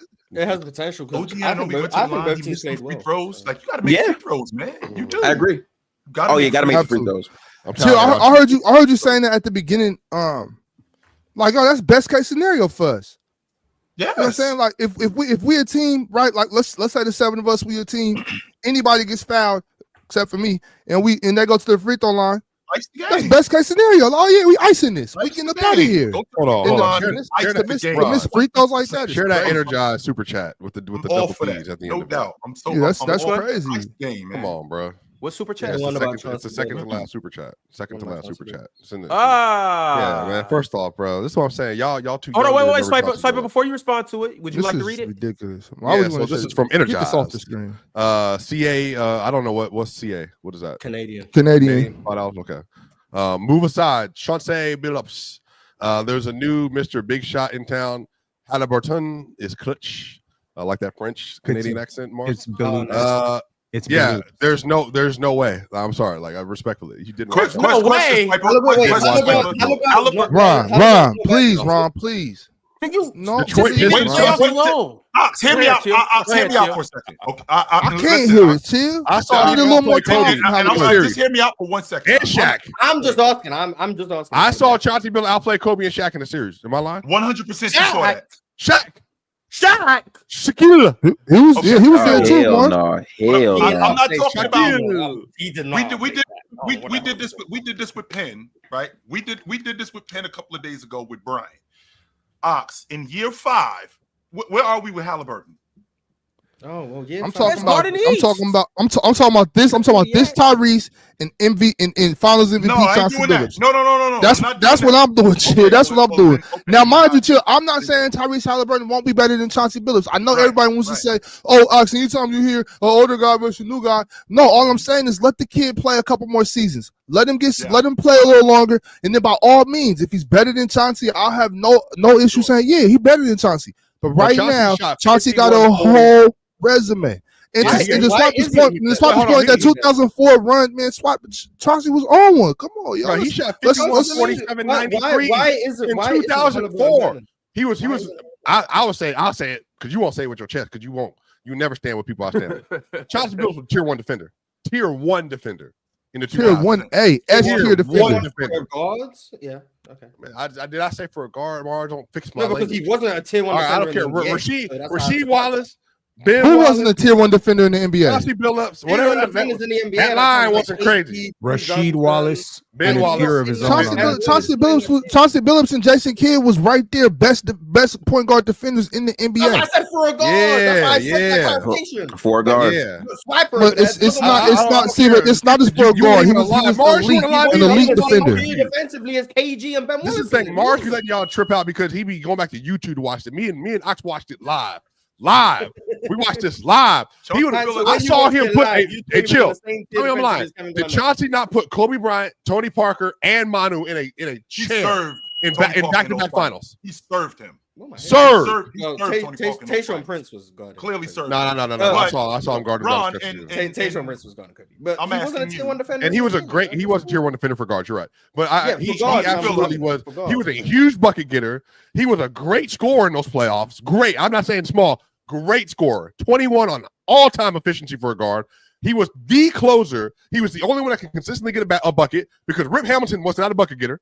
He was not a shot creator like that. He was a play finisher. He made that baseline run great. I saw him. He was running the L drill all the time, catching the ball, turnaround. But Chauncey was everything for that team. He ain't better than Chauncey yet. Respect. Chauncey was like that. Chauncey was not everything for that team. If Chauncey was the heart and soul of that squad, Ron. They had 4 All-Stars that year. No, nigga, Ben Wallace was the heart and soul of that team. Ben Wallace was the heart and soul of that team. Why did you say that? What do you say that for? What do you mean? What do I say that for? You didn't watch. Did you watch basketball at this point?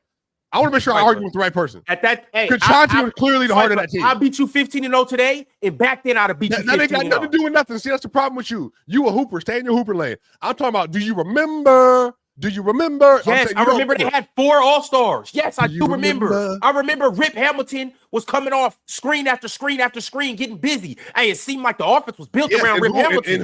I remember who was closing all of those games? Who was closing all? Who was the best scorer on the team? Chauncey Billups was. Rasheed Wallace. No, it wasn't. It was Chauncey. It was Rasheed. It was Rasheed, Swiper. It was definitely Rasheed. He was not a better scorer than Chauncey. Hold on. He was not a better playoff scorer than Chauncey. Let me speak your language, okay? What does that mean? Whose language? Our language or my? Who? PC? Who, me? No, your language specifically. If I say y'all, I would say y'all. I'm talking to you directly, okay? Go back to Basketball Reference and check Basketball Reference. Yes, go back to Basketball Reference because I know you're a stat nerd, even though you're a stat nerd in hiding. Go back and check Chauncey Billups scoring against the Indiana Pacers in the round before they went to they faced the Lakers. Now tell me who's the best scorer in this. Chauncey. Hey, for real? Hey, to keep it above. Come on. And this is what all due respect. No, he's not. Rasheed Wallace was amazing, bro. What are you doing in the finals? What are you doing in that finals? To your point, Penn. I mean, they were losing. To your point, Penn. Those games was like 75 to 68. No one. Rasheed was so selfless, yo. Like he was a great player. He was Rasheed was the guy that they were going to. Sheed is the guy. Specifically, remember in 2000 in the Western Conference Championship when they were playing against the Lakers, where I honestly thought he could score every time he gets the bucket. He gets the basketball, and this was against. This was against an all-league. This was against Shaq and that front line. And I'm thinking to myself, they got nobody to stop this guy. Nobody. I don't think he was going crazy. Let me just point the blatant bias here, okay? Chill. If Rasheed Wallace was there in Denver instead of Antonio McDyess, this dude up here in the late 90s, right here, you right here, they still would have traded him to the Knicks. You would be talking about Rasheed Wallace being like the greatest scorer in NBA history. Okay? Chauncey didn't even have his best years in Denver. What are you talking about? Irrelevant. It's not irrelevant at all. But you know why? Because Rasheed Wallace. Hey, matter of fact, chill. Because I talked to you and Ron and Ox and Mars more than anybody else up here. Could pin sometime, whatever. Have I ever brought up Antonio McDyess? I don't ever remember hearing you talking about. Yeah, because you brought him up. Except for saying he was a good player, but I never put him in. George be bringing up Antonio McDyess. I've never brought him up in Rasheed talks or I've never heard you talk Garnett talks or anything. He was good. The point here, he was good. Antonio McDyess. Why would you big up Antonio McDyess? Rasheed Wallace was clearly better, though. That's not even a good comparison. Rasheed was clearly better. I'm saying you're bigging up Chauncey because he played for the Denver Nuggets and you watched him more. See, that's the difference. 100% you. Because Chauncey Billups was the best combo guard in the league at this point. The difference between you and me, what are you talking about? Outside of Kobe, it was literally Chauncey and Kobe. Best combo guard in the league outside of Kobe. Define combo. I'm not defining. I'm not defining. Combo. No, he was not. I'm not going to define it. I'm not going to define it. He was not. He was not better than Gilbert Arenas. He was not better than Gilbert Arenas. Yes, sir. He's not better than Gilbert Arenas. Okay, Mars. He wasn't better than J Kidd, Mars. You're right. You're better. You're tripping. Actually, you know what? I'm good with J Kidd. But you're tripping on Gilbert. So you know, he was Mars not better than consummate Gilbert. troller. Gilbert wasn't. He wasn't even close to being the defender that he was. What are you yapping about? You said combo guard. Two-way. You said combo guard. Combo guard. I said two-way combo. I think he meant two-way. He was saying combo for a definition, but now he's saying two-way. Why you got to pay? Okay. It's still Jason Kidd. Like Jason Kidd was. Yeah, man, whatever, man. Shouts. They got nothing to do with Denver. He didn't play. He played with Denver later. He played with Denver before that, sucked, and then came back to Denver. Gary Payton was still better in 2004. You said what? Gary Payton was still better in 2004. Come on, bro. Move on. Let's go. Keep going. Y'all let Ron get off whatever. Y'all let Ron get off whatever. Shout out MVP talk. We don't got no choice. He holding us hostage. Swiper, he holding us hostage saying anything. He up here just saying anything. Holding us hostage. I'm trying to read super chats. Y'all taking the super chat and running with it. I still think Gary Payton Halliburton is a valid conversation to have. Sure. Yo, Halliburton is better than if you don't like offense. Y'all can say what y'all want. Y'all can feel what type of way y'all want to feel about it. Halliburton's better than peak for peak. You couldn't even tell me. You couldn't even. Never mind. We're not going to do this. Peak for peak, Chauncey is better. Peak for peak. Yeah, peak for peak, but we haven't seen Halliburton's peak yet. He might peak higher. I don't know. Yeah, he could get better. I just think it's a conversation that you could have. I'm not saying Hallie's better and Chauncey's better. I just think. I'm gonna be honest with you. If we're saying peak Halliburton, that would be the guy last. Was it last? Like where he shot like what? Last 40 games of the year last year. But all I know is when Oxley no. That's not peak Halliburton. Chris Webber conversation. No. We just that is not peak Halliburton. We gotta stop. Y'all been grilling me. That's not peak Halliburton, no Swiper. No, I think it was this year. It was peak Halliburton. I think peak Halliburton is the beginning. Are the best Halliburton's ever been. It's just he's had slumps in both of those seasons. And I think he started slow, but then he ended the year crazy last year. He started slow and ended this year really good. He started last year on fire and ended the year. That's what I'm talking about, Mars. That beginning stretch was crazy basketball. Never a full 82 in either year. That's fair. I think is a concern. If Chauncey Billups played right now, somebody said in the chat, Tay Luke, shout out. If he played for the Pacers right now, it wouldn't be a conversation. I might pick them versus OKC. If Chauncey played for the Pacers right now, he'd be backing up Halliburton. You don't want to hear that, do you, Swiper? That boy be lying, bro. Mars be trolling. I don't think that's a lie, though. First of all, I don't care what you say. He clearly Chauncey Billups I don't think that's a lie based on how they built the Halliburton team. better than Tyrese Halliburton. You're not going to pull that shit. So if you just take a time machine, you build, 2003, 2004, Chauncey Billups and drop him on this team, 100%. He's either starting at the 2 as an undersized guard. And then you would be like, damn. Or he's basically Ryan Nembhard. He really he's a bald-headed Ryan Nembhard. He's a better he's a way better player than bald-headed Ryan Nembhard. He's he wasn't a like lower tier MVP like player 6'2", right? Compared to Nembhard, yeah. Right. But Halliburton ain't going to the bench. You don't need to go to the bench. He's off the ball though. I'll tell you that much. Maybe he looked smaller because Tayshaun was next to him. I don't know. But he's 6'3" and a half. I've seen Chauncey Billups. Yeah, he's big. I believe remember, he balled too. He a real 6'3". Like ain't no dreads and braids. Like it's a real 6'3". Like Oxy's a fake 6'9". That's a real 6'3". The hell out of the ball. I think I say that all the time. The thing that holds Chauncey back is like his field goal percentage just weren't high, but that's because he shot a bunch of threes. So like his true shooting was always good, but no one cared about true shooting in 2005. No, so we didn't care about field goal percentage in 2004. So it's like Chauncey was just out there being a point guard shooting 42% from the field. And it's like, but like he was really efficient. Super efficient. I'm really good. We never brought up field goal percentage. We never had that conversation. Well, he was 12 years old, Swipe. You don't know what was going on. I'm saying period. Kobe, Iverson, Vince Carter didn't matter. I did. T-Mac. Yeah, but See, you're like 8 years older than me though. Like, yeah. So Penn was having adult conversations. Yeah, when you were 22, you were having. Yeah, we don't worry about what conversations he was having in 22 in 2004, bro. Yeah, we talking about real adult conversations. They knew about field goal percentage. Yeah. Well, Penn's a Gen Xer, so like, yeah, you're right. He knew more than I did. I'm a millennial. Like you. Like most of us are. What are you? I'm a Gen Xer. I thought Penn and Joe were the same generation. Yo, because you can't work averages. That's why. Because I said the bottom row averaged 40, and you lost your mind. trying to add up 3 numbers and divide it by 3. Come on, man. I thought you just said I was a nerd. Apparently, Which math, is it? math was not in your like equation. You're a wannabe. You want to be a nerd, like but you're you a don't have wannabe the faculties to do it. Swiper, you're such a total poser. Somebody in the chat said you was silent. Fox is crazy. You're a poser, such a total poser. All right, y'all. I got another super chat from Hunter. Hunter said that Halliburton has never been more up. That's a fact. That's a fact. He's a top 5 point guard, right? In the NBA. Like I think so. Luka. Ron gets nasty with I'm gonna ignore Ron. Because anytime a point guard, you gotta ignore Ron. You gotta ignore Ron. Yeah. Hey, Hard. When Hard Dame's pivot going on from his run, he Hard does pivot point from guard Ron. I in the agree. East. Yo, Yeah, yeah. When Brunson Fellas. he's doing his thing, But he hold the on, best no. point guard in the East. Nah, when but Dame Morris. going to Heat, he the best point guard in the East. Let Trae Young get to doing this. He the best point guard in the East. It's no Yeah. information. That is true. I'm not listening to Ron. I'm just not. Wait, how right, would so the Pacers look with Trae Young, Ron? Pacers a cook with Trae Young. Be better? Is Halliburton better than Trae? Are you on that? For train? Ron. Yeah, Ron, you're a Trae Young You guy. did kind of. Am I mistaken? He turned the cam off, and the cam is Halliburton. That's so crazy to me. Am I mistaken, or did Ron say that Cade Cunningham was better than Tyrese Halliburton? Did he say that?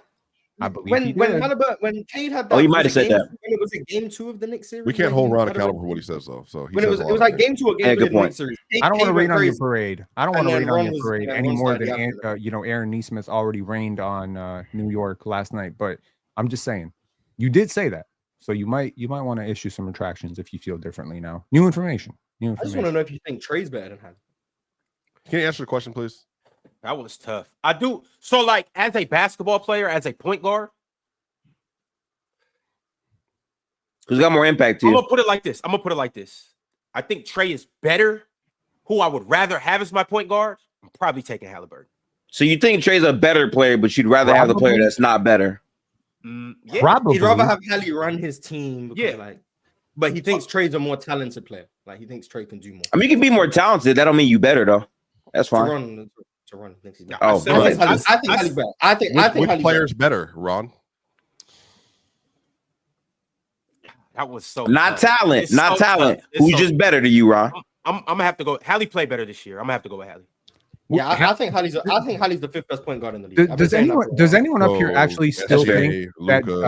De'Aaron Steph, Fox Brunson. is better than Tyrese Halliburton? No, Does I anyone seen that out on there- the timeline Okay, yesterday, and okay. Who? I didn't know Hallie. Wait a minute, I didn't hear what you said, man. De'Aaron Fox. Does No, anyone still no, Fox think that not. De'Aaron Why is Fox? that a combo? I thought he got out those conversations a while ago. I didn't know that was a thing. Because I did too. I was pretty loud on the record when they traded him, from Sacramento, that they traded the better point guard, and people were like, "Nah, Domas is great," and then they were lighting the beam and trying to victory lap. But I genuinely believe the point that I was trying to make earlier was Kevin Pritchard, right? President of basketball operations for the Indiana Pacers. This dude is such a great basketball executive. I hardly ever hear his name. He's been around for decades in the NBA, and he is genuinely one of the better team architects in terms of roster construction. To the earlier point of Obi Toppin, who could have seen this coming? 4 years, $58 million at the time was a crazy overpay. The Bruce Brown contract, 2 years, $45 million, was a crazy overpay. It was insane. What they've done, however, is they've gotten players who fit into their system. They understand how they want to play, and they took contracts and converted them into players who could fit into their system. Obviously, Bruce Brown didn't fit. Obviously, Jordan Noir didn't fit. Obviously, Buddy Hield didn't fit. So what they do? Turn it into Pascal Siakam. When did they trade Bruce Brown? They traded him in in the midseason last year at the trade Yeah. deadline. Last year. To Toronto. To Toronto. That's right. For Pascal. Yeah, I think And it was the they got rid of 3 picks. And you know what? Two of those picks, I believe, were two of them were late firsts.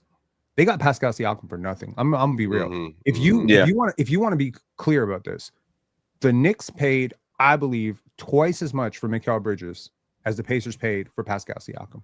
Yeah, they did. They did for sure. And that's I remember I was telling people in the Denver media that Pascal would be a great trade target. They were like, no, he doesn't. Blah, blah. I'm like, y'all tripping. for that price. Y'all are tripping. I think the biggest thing with the Pascal trade for me is the fact that they were able to trade 2 picks from the same year that year. So like the value didn't have to like be super long drawn out in 27, 28. It was that year. So that was pretty big for them. The only pick that was of any real consequence was their 2026, and they top 4 protected it. So they prevent themselves from losing like a generational talent in case something goes wrong. And they also knew in advance that they were going to be good that year. Well, I mean, next year we don't know, but I mean, they saw the trajectory and they did it right. Sure. So I just think from a roster construction point, finding Andrew Nembhard in the 2nd round, what a steal! Great steal. Steal. It is a huge steal. Ben Shepherd is a huge. Everybody knew about Andrew Nembhard. No, everybody did not know. Okay, let's be real. Okay, everybody did not know. 6'5.5". Come on, no, Pin. I agree with you. But a 6'5" veteran, older college player, 6'5", bro. I mean, no, he's about 6'5", bro. Yes, he's about 6'5". Pen, my question to you, because I'm looking up right here. From listening to you talk, it sounds like Indiana, they ended up, trading the better guard. So I don't know how you feel about the fit in Sacramento. You mean 6'4"? Sacramento. 6'4" now. They ended up trading away the better guard. So big. That's a big guard. In San Antonio, with this combo that they have, if let's say Wemby and Fox end up going deep into the playoffs next year, are we having a different conversation about Fox? Or is this right now? Is this recency bias, or do you really? Yes, it is. Chill, watch. You'll see it. So as soon as Wemby gets healthy and him and Fox are making runs, they're gonna be like, "Oh, we were too good." I've been pretty consistent in my opinion. Mars doesn't like. Mars, I'm not. I'm talking to the masses. Mars, I'm talking about the masses. I'm talking about just the average everyday person. I'm asking Ben specifically because I mean, I can't say with 100% certainty at the time before they traded him that Fox wasn't better than Halliburton when I was watching these two. I couldn't say that. Now, as good as Halliburton is today, when Hallie was on the Kings, Fox was much better. I thought, and that's what I'm saying. He was tears above Hallie. Hallie was only in his 2nd year, though. He was only in his 2nd year. We've seen this because of opportunity or because he was just better? No, he was at that moment in time. De'Aaron Fox was. He was in his 5th year. I want to say 4th or 5th year. Like he was better than him. He came in at 17. He 100% was better. So he was seasoned. He had been playing, and he was just better at that moment in time. Players look better. Like players with good on-ball tendencies and maybe weak off-ball tendencies look much better with the ball. We can see this with Tyreke Evans, for instance, right? Yep. How did his career change when they took the ball out of his hands and asked him to be a 2-guard? Tyrese played off the ball a lot more than he should have, and Indiana spotted a guy who could play with the basketball that they could build their engine around, and so they did that. And then what I'm trying to say is give credit to not only the management team that went out and found these guys, but also the coach who played these guys, who developed these guys. This is an organization. Look, as much credit as I want to give to the OKC Thunder for doing this right in terms of having the synergy between the head office and the coach and the training staff and doing everything right, hiring the right shooting coaches, all that stuff. There's a lot more that goes to actually winning a championship than just my guy's better than your guy. It's all your roster development. It's your talent acquisition. It's how you maximize on those trade windows. They maximized when Pascal Siakam became available. They maximized on all these guys. They even did this amazing Miles Turner thing, which allowed, I don't know if y'all remember this, they front loaded his contract. Yeah, you know what I mean? So there's so many smart decisions that they've made that have led them to this point. So you're just seeing a team that has just been constructed out of nothing. They didn't have lottery luck. They didn't just luck into LeBron James. You know what I mean? Like I think this is a model that every mid-market team can look at and say, let's find a style, and then let's find Chad Buchanan, I believe is the GM's name. He will never get the credit that Rob Pelinka will get because of the Luka trade. He'll never get the credit that Sam Presti gets. He's done a better job than all of them, like in terms of just working with what you got, not being in the lottery and working with what you got. He's done a better job than Sam. I think in the last 2 years, building this team in particular, I think he's not had a lottery pick to do it. He traded for Hallie, traded Sabonis, who's their franchise player, and I think he's built around Hallie in the perfect way. I think he's like a great GM, great decision maker all the way around. So of the lottery picks, you figure I got Matherin in the lottery. Mm-hmm. I got Jarris Walker in the lottery. Yep. After that, I mean, I got Halliburton in the trade. You got Miles Turner in the lottery. I was about to say. But what year is this for Miles? So 7. He's in year 10, by the way. In 2015, he came. Yeah, he's been there the longest. Bro, I forgot he went to Texas that long ago. Yeah, he was playing against Tim Duncan, bro. Yeah, he only played there one season. But guys like Nembhard. Nembhard is I think he was the last pick in the first round. If I'm not he was second round. Second round, right? 33rd. Okay. 31st. Right. Guess who was 30th? No, wasn't he 30th? I think who was 31st then? Because Peyton was 30th. I thought Nembhard was 31st. What draft is this? Nembhard was 31st. He went 31st for sure. Yeah, he was right after Peyton Penn. I remember watching this live and saying, "What just happened?" Yeah, I remember watching. Oh, you wanted Nembhard? Of course, yeah. He was. Bro. Yeah, I remember. I have not watched college basketball in the last 2 years too much, but he was great in college. Yeah, he was there with Chet, right? Just a momentary sidebar for that 2022 draft class. Here are the first 5 players picked in the second round of the 2022 draft class. No. This is nuts. Andrew Nembhard, Caleb Houston, Christian Coloco, Jay Will, and Max Christie. I would argue 4 of those 5 players are like rotation players right now. That's great value, man. And then Tamani Kamara was 50. Bit optimistic on Caleb Houston. The point that I was making with that is, to Penn's point, in terms of roster construction. So outside of Jarris Walker and Mathurin, all of these guys are cast off. I mean, TJ McConnell was undrafted. He was a gift, right? Just like Obi Toppin was a gift. Pascal Siakam, you got him in a trade. Tyrese Halliburton, you got him in a trade. Miles Turner, you did draft him, sure. Thomas Bryant, you got him in a trade. Aaron Nesmith. I mean, the Celtics handed him over. So a word, extra crispy in a 6-pack. Yeah. So a word to every single team that believes that the only way to be good is to lose 20 games. To win 20 games a year for like 10 years and accumulate draft picks. This is an alternate path. Be smart. Hire the right people. Hire the right coach. Smart usually does work in life. Facts. Yeah. If everyone could just do it, I think they would. But... All right, y'all. I got some more super chats to go ahead and get to. My man Drip Bayless said, "What makes you best in the world? If Giannis played the way he has every year, but has 3 rings, is he best in the world? Is there a bias against guards being best in the world? I feel there's been an argument for Harden and Steph in the past." I think it's level of play. I think that I've been arguing, and I'm sorry, bro. I've been in multiple spaces. People are telling me that SGA just clears Giannis now, and I'm just like, I just think that's crazy. Personally, I think clears is crazy, but I think SGA might be better than him. I think that's fair, but like, it's just like people are running to run by, and I get like I'm just whatever as a player. I get it. I think the playoffs have shown me. I never said he is. I think he might be. I can make an argument. We can have a conversation about player for player, Giannis and SGA. Yeah. Player for player. I would have the conversation. What's the gap? Well, I mean, I think the gap is marginal. Damn. Maybe I'm just really high on Shai. I don't know. The gap is. I am too. The gap is versatility, role versatility offensively. I think you're kind of pigeonholed into playing a certain style with Giannis because of his numerous limitations. He can't really play off the ball very well unless he's as a roll cutter or as a roller cutter. Do you think he's a better passer playmaker than Shai? Could I do? Hell no. I want you to stay there, though, Pen, as a role. I think the coverages that Shai forces create better offense than the coverages that Giannis forces. Just based on that's tough for me, Mars. One is just so physically. If you surrounded by shooting, then I think that would be like. Yeah, but I'm always going to think that being able to create layups is more valuable, and the coverages that Shai forces. Wouldn't you say he technically creates more layups than dunks than anybody in the league? For himself, yes, but when you're talking about playmaking, no. That's what I'm saying. In the playmaking aspect, Giannis creates layups and dunks too, though. Yeah, but not the same way, just because they're loading up on the. They're loading up, and that's not a knock on because Giannis creates layups for himself. So like he's still doing he's still providing that value. But in the playmaking aspect that Swipa alluded to, I do think that the coverages that Shai forces do just organically create more of those looks. But I do think Giannis has more feel as a passer. Like clearly has more feel as a passer. Well, I think he's just more talented passer too. Like Shai's a very Shai's not a great passer, but I think Shai's like damn near a flawless scorer. So it's like Ox overused that. The 3-point shots have been horrendous in the playoffs, but like his outside of the mid-range jump shooting has not been good. But yeah, mid-range, yeah. But Ox he used the word elementary to describe Russ.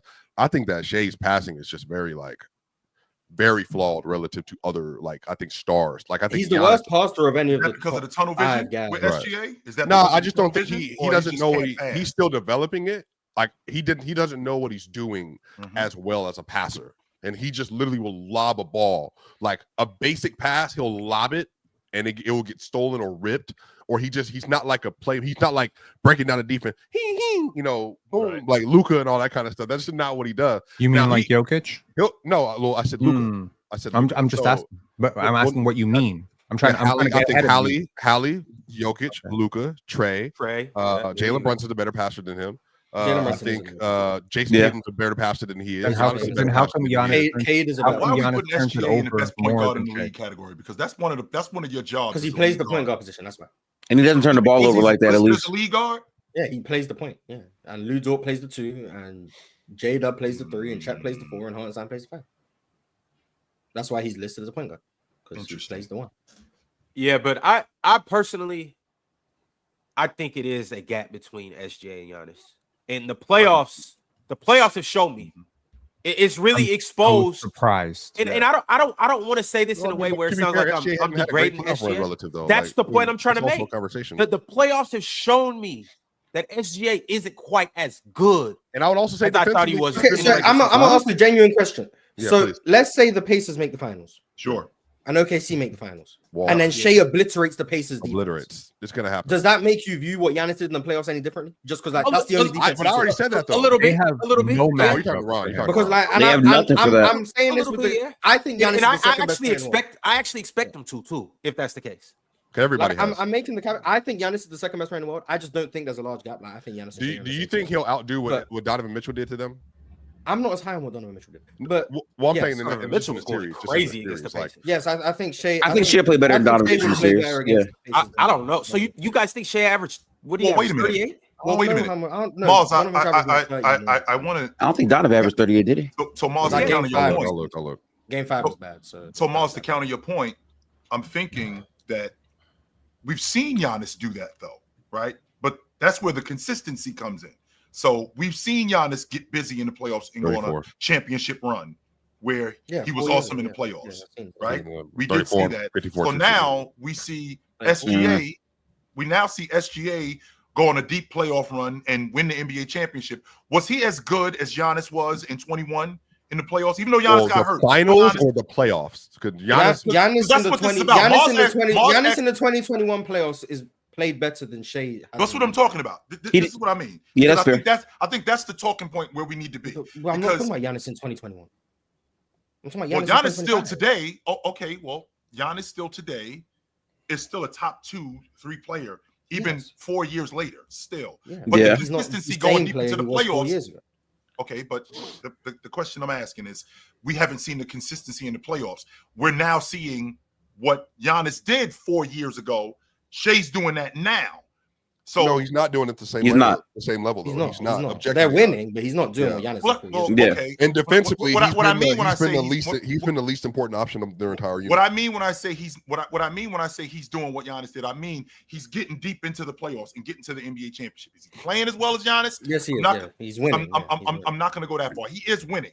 So. Yes. Well, Chill, let's ask you this question. Let him finish, and then you can ask the question. There was a delay. The winning, so now the winning which is what I say all the time, the winning matters. So it sounds to me like the winning would now push people to say he's better than Giannis as opposed to all the other stuff that matters. Well, is that and is that, but also it's a whole regular season too. I'm lower on Giannis' defense at this point in his career than I was 4 years ago. So like. Yeah, that's the difference for me. The defense and what I view as a defensive regression, alongside the fact that I think Giannis and Shai are not only comparable offensively, I think Shai's the better offensive player. I think that's what makes it more of a conversation. Yeah. Like, if you ask me 2020 Giannis versus this Shai, I'm going with Giannis easily. I'm going with Giannis. But that's because Giannis was a top 3 defender on the planet, along with being the most dominant rim finisher, elite in transition. What do you think he's still the most dominant rim finisher, elite in transition. And in fact, his offensive game has like matured. Yeah, his offensive game to me as a defender, though. But the issue for me, and this is where it comes to like, it's weird because like Giannis has become more skilled, but I think his offensive impact has decreased. Like because teams aren't worried about the fact that he can shoot a mid-range jumper now, and like if he's shooting more of them, technically that is less rim attempts. But I do like that he cut out the threes completely. Cutting out the threes helped him a lot, but he's also got worse as a free throw shooter, and like that's a problem too. Yep. So like you're getting 11 free throws a game and you're shooting like 65% of them. That's a problem to me when Shai's getting 9 and shooting 90%. So like Shai's just to me is clearly the better scorer than Giannis. Is that fair? I don't know how much the team. No question about it. In the mid range at the long ball line, Shai's a better scorer than Giannis. Is that fair? At the mid range, at the long ball line, free throw line, he's clearly better than him as a shooter. Well, I don't know how much the team around him matters because to me, like he also like in terms of how Giannis is able to actually close out a game, like. I don't think Dame and Giannis have found that great blend yet, and in these playoffs he was hurt, so we saw like the flaws in him trying to close out a game with his skill set this year. But he's still a very good player. I don't think anyone is, I would say, trying to go away from that. And I think Giannis is second. Like that smirk on I still think Giannis. I'm trying to have a conversation. I'm trying to focus, but Lo got a smirk on his face. Yeah, Lo wants to get. What's up, Lo? Oh, hello. I'll leave it. I think Giannis is the second best player in the world. I think he's better than Shai. I just think Giannis and Shai are in the same tier, and I'd be willing to have a conversation. That's okay. And it wouldn't just be because of if SGA won the NBA championship. Well, no, it wouldn't just be because now. Yeah, I agree. I actually agree. I think Giannis is still the second best player, and I think he's kind of comfortably, but we'll see. But, comfortably. Yeah, okay. We can now move on to Low Grill and Swiper for whoever wants. Yeah, I know that's what we're here for. So I'm gonna go chill out in the chat. I 100% know that's the case.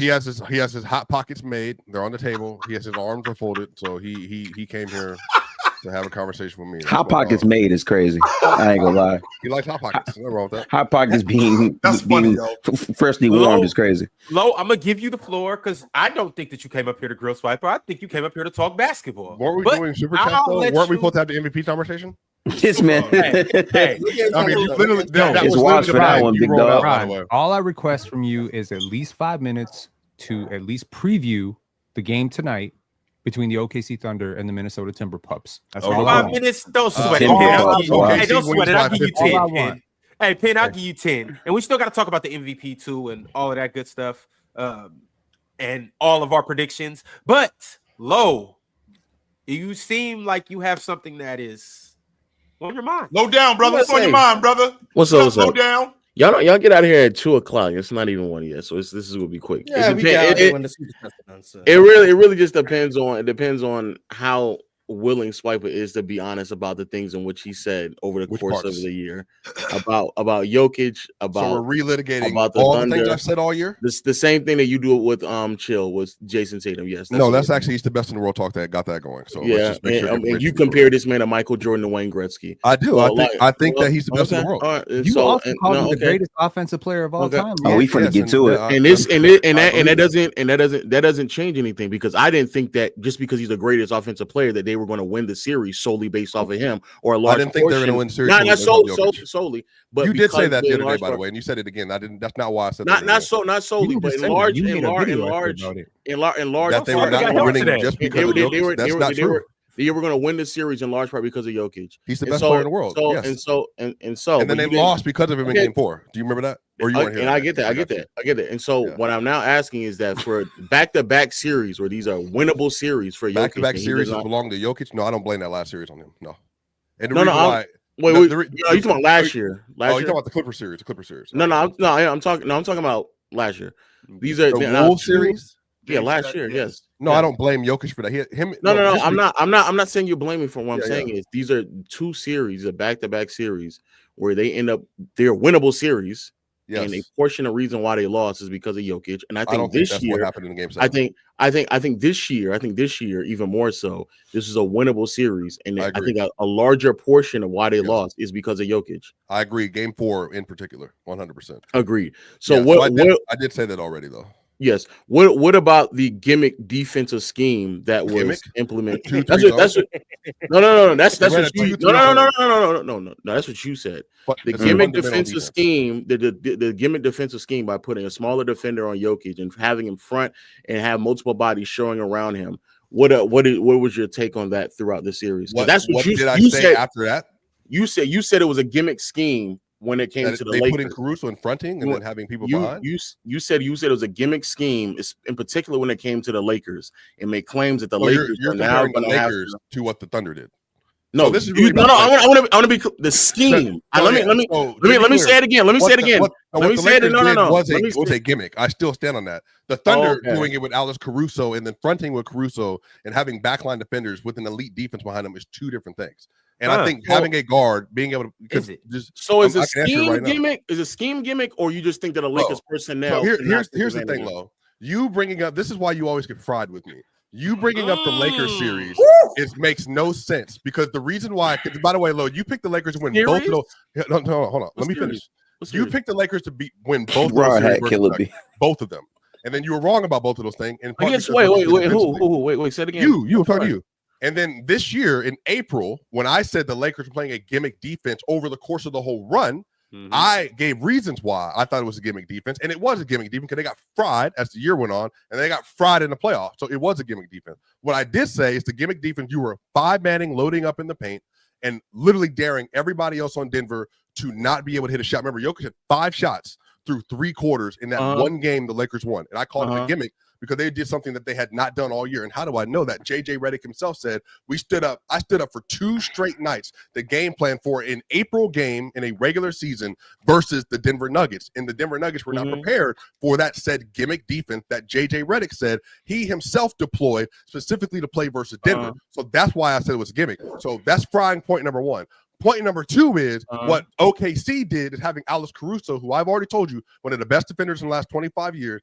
And on top of that, they have iHeart, Chet, J-Dub, SGA, and all these other defenders. So them being able to deploy a fronting scheme versus Nikola Jokic and the aggression a guard can play with or a wing can play with versus Nikola Jokic is different. Similar to what I said about LeBron James playing Jokic. When you're a smaller player, you can push a player off the block out of a paint because they allow more physicality from a smaller player against a big. That happens all the time. And I also said that OKC did that better than anybody else I've seen that.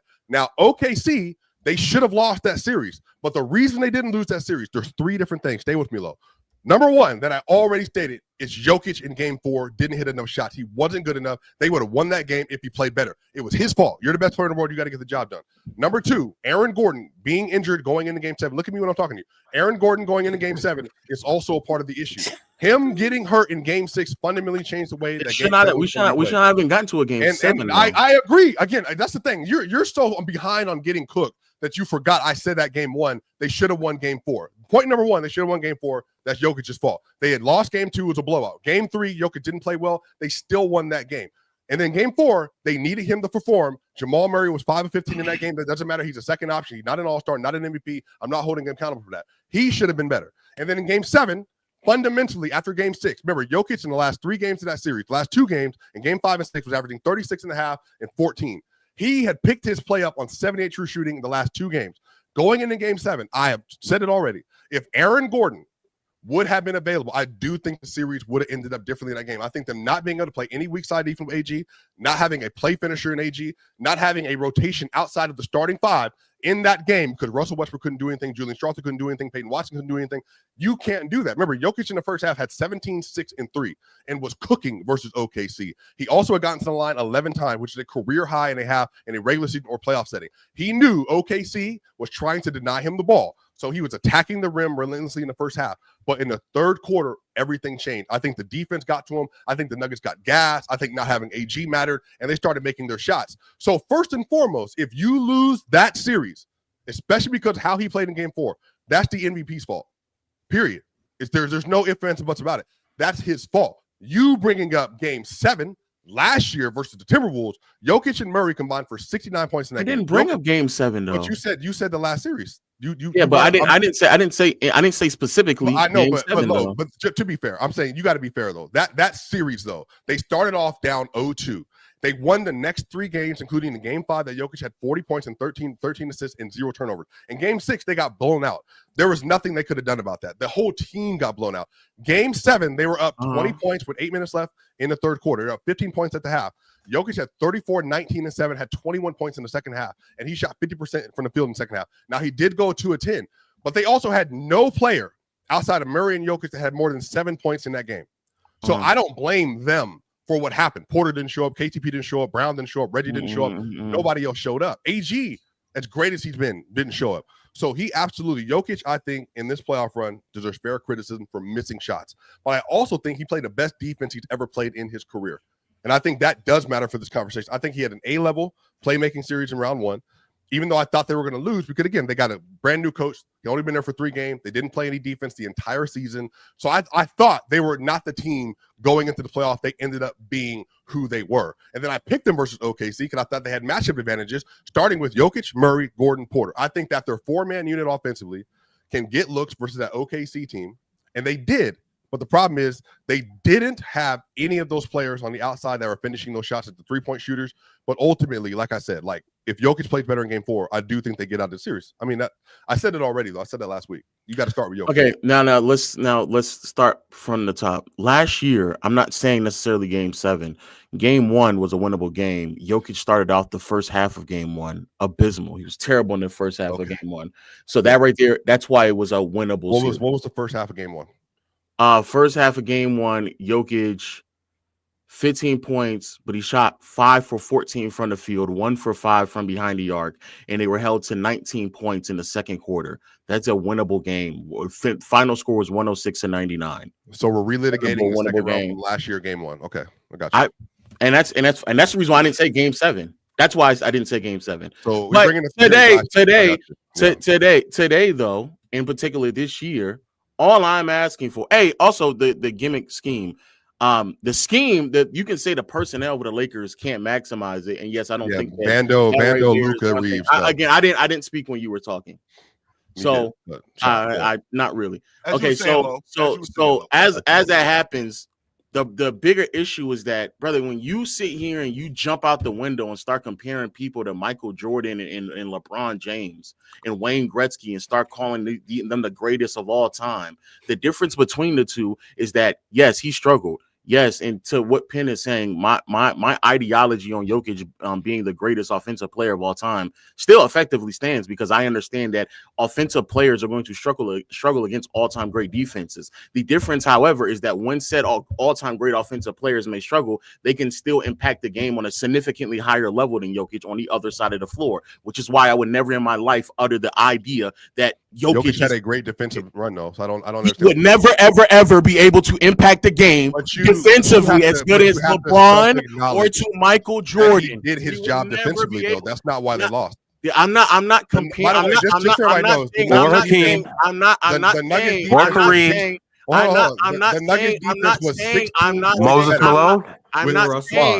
saying that he was a bad defensive. I'm not saying that he's a bad defensive player. I'm not saying he had a bad defensive moment throughout this series. What I'm saying is, when you compare him to Michael Jordan and LeBron James, the best players of their era, yes. When you compare them to those caliber players, that means that then you would also have expectations to be able to win games like these because of their ability to impact the other side of the floor. No, they did. This just to be clear about this, because Lowe's going to get him so packed up again. The reason they lost to the Thunder has nothing to do with Jokic's defense.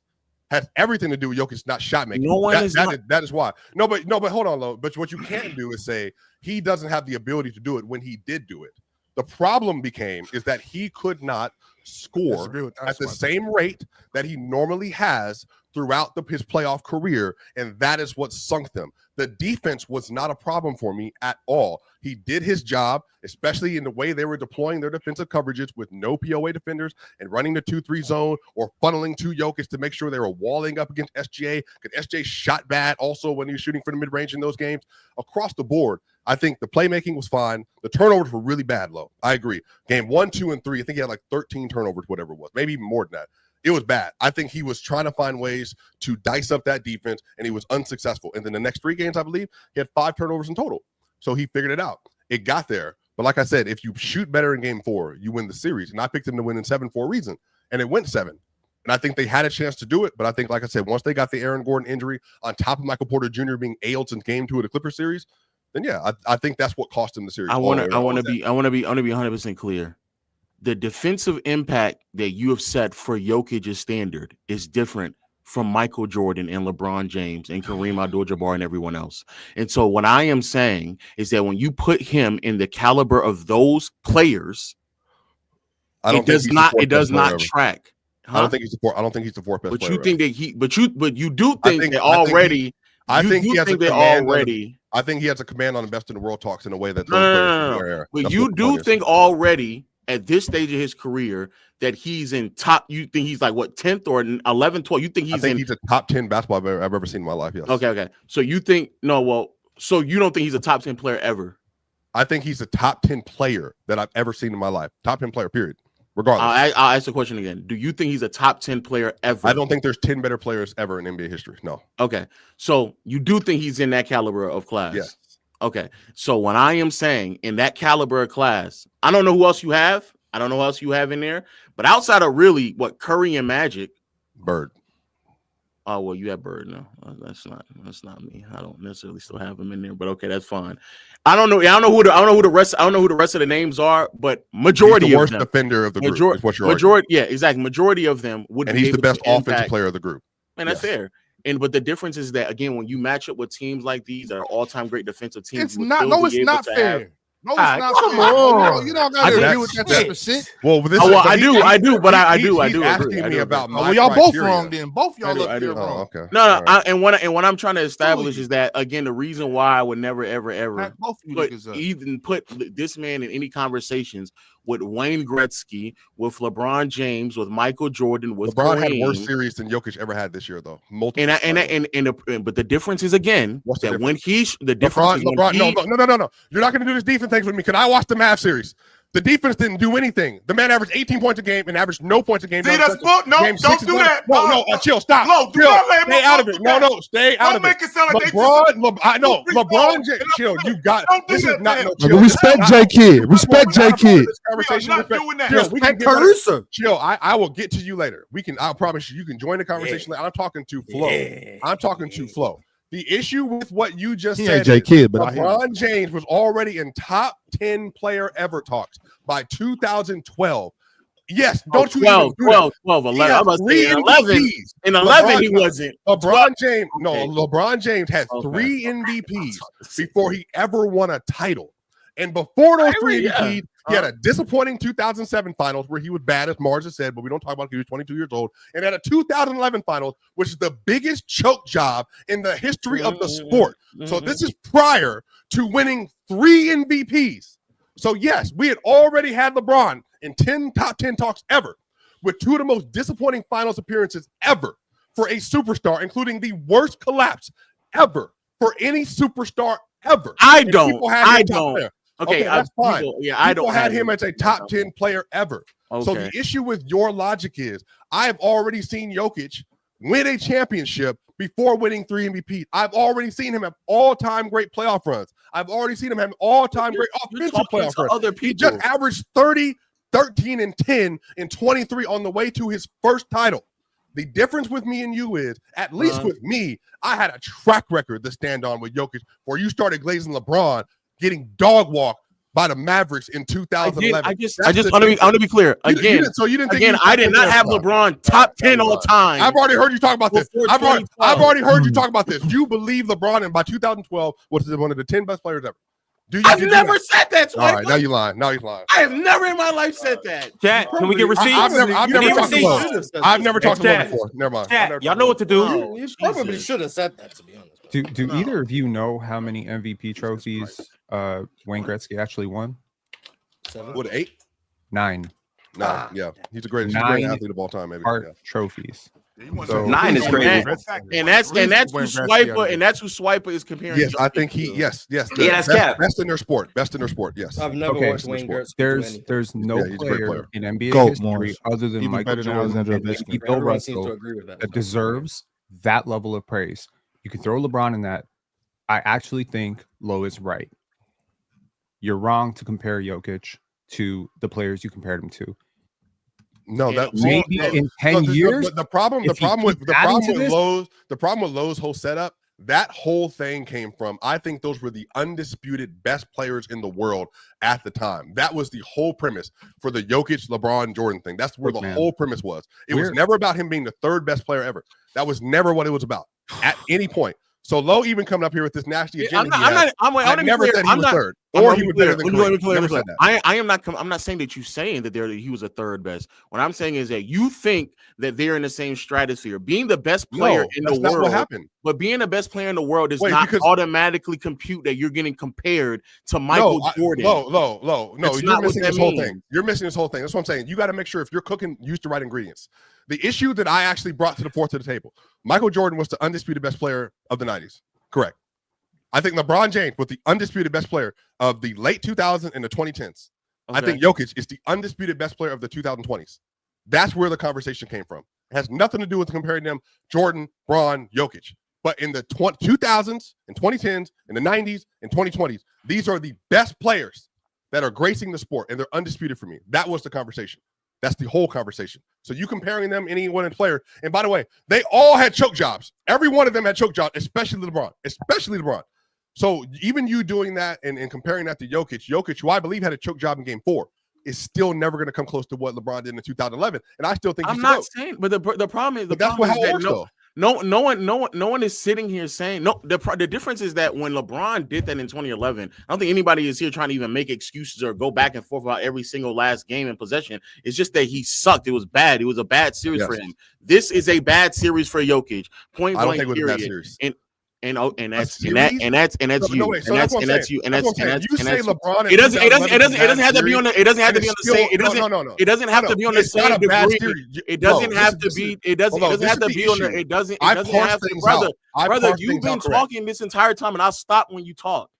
The problem I'm saying is that you saying it's a bad series is not correct. Okay, that's fine. That's for you that you can think that he had somebody. He had 2 40, 15, and 5 games. That's never happened. And that's fine. Okay, and that's fine. That qualifies as a bad series. And that's fine. I'm telling you, if someone tells me, if someone tells me, 34-19 game, right? if someone tells me that I believe that this team is going to be able to beat an all-time great team, an all-time great defensive team, a team that went on to have 68 wins, a net rating that staggers to all-time heights, with the league MVP, with the defense that should be able to slow down who this player is, and yet I still believe that they're going to be able to win.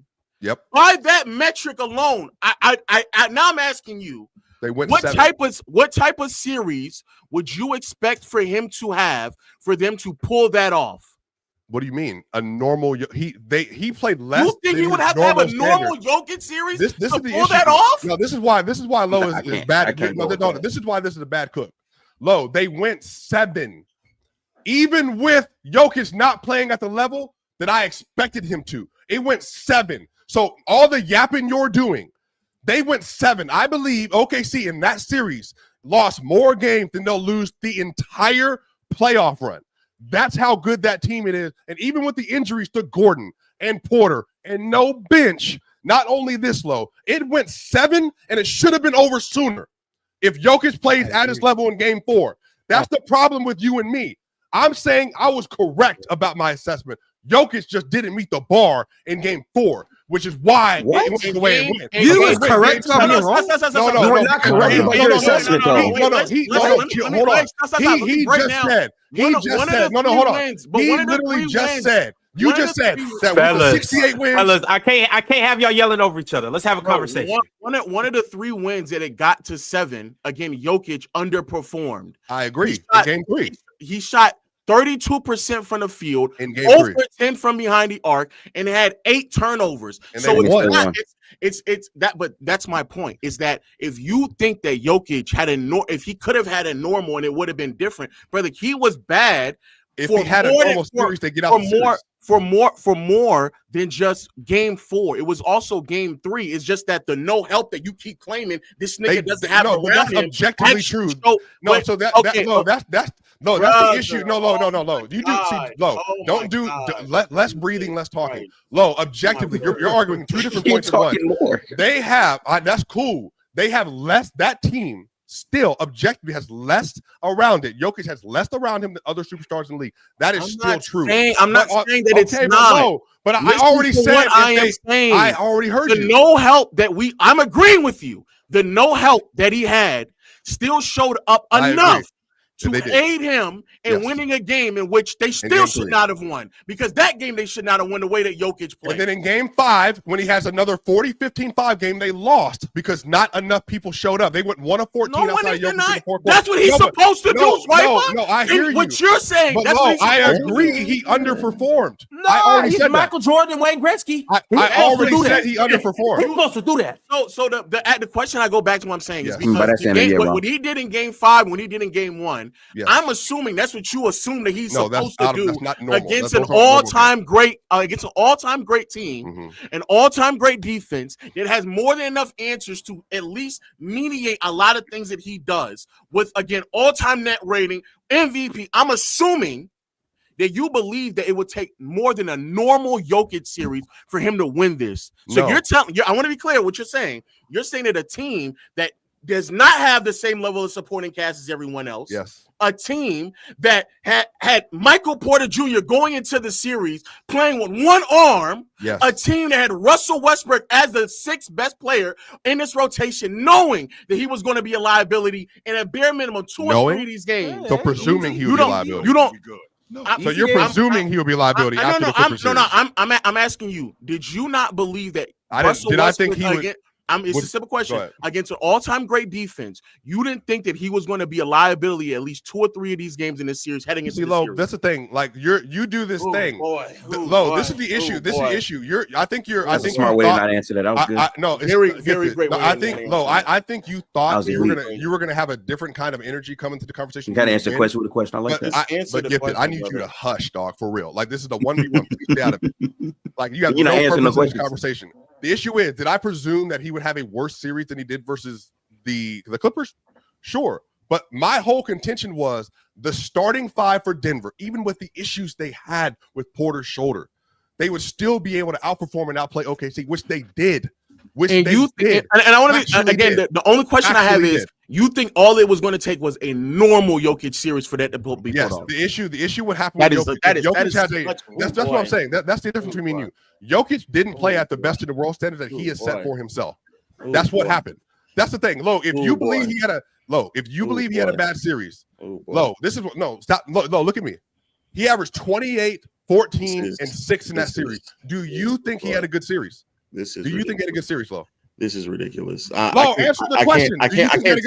I can't take what you're saying serious, Swipa. Okay, so there's no way you think that he could have had a normal series and they were going to win this, knowing that Michael Porter Jr. was going to be, knowing that Michael Porter Jr.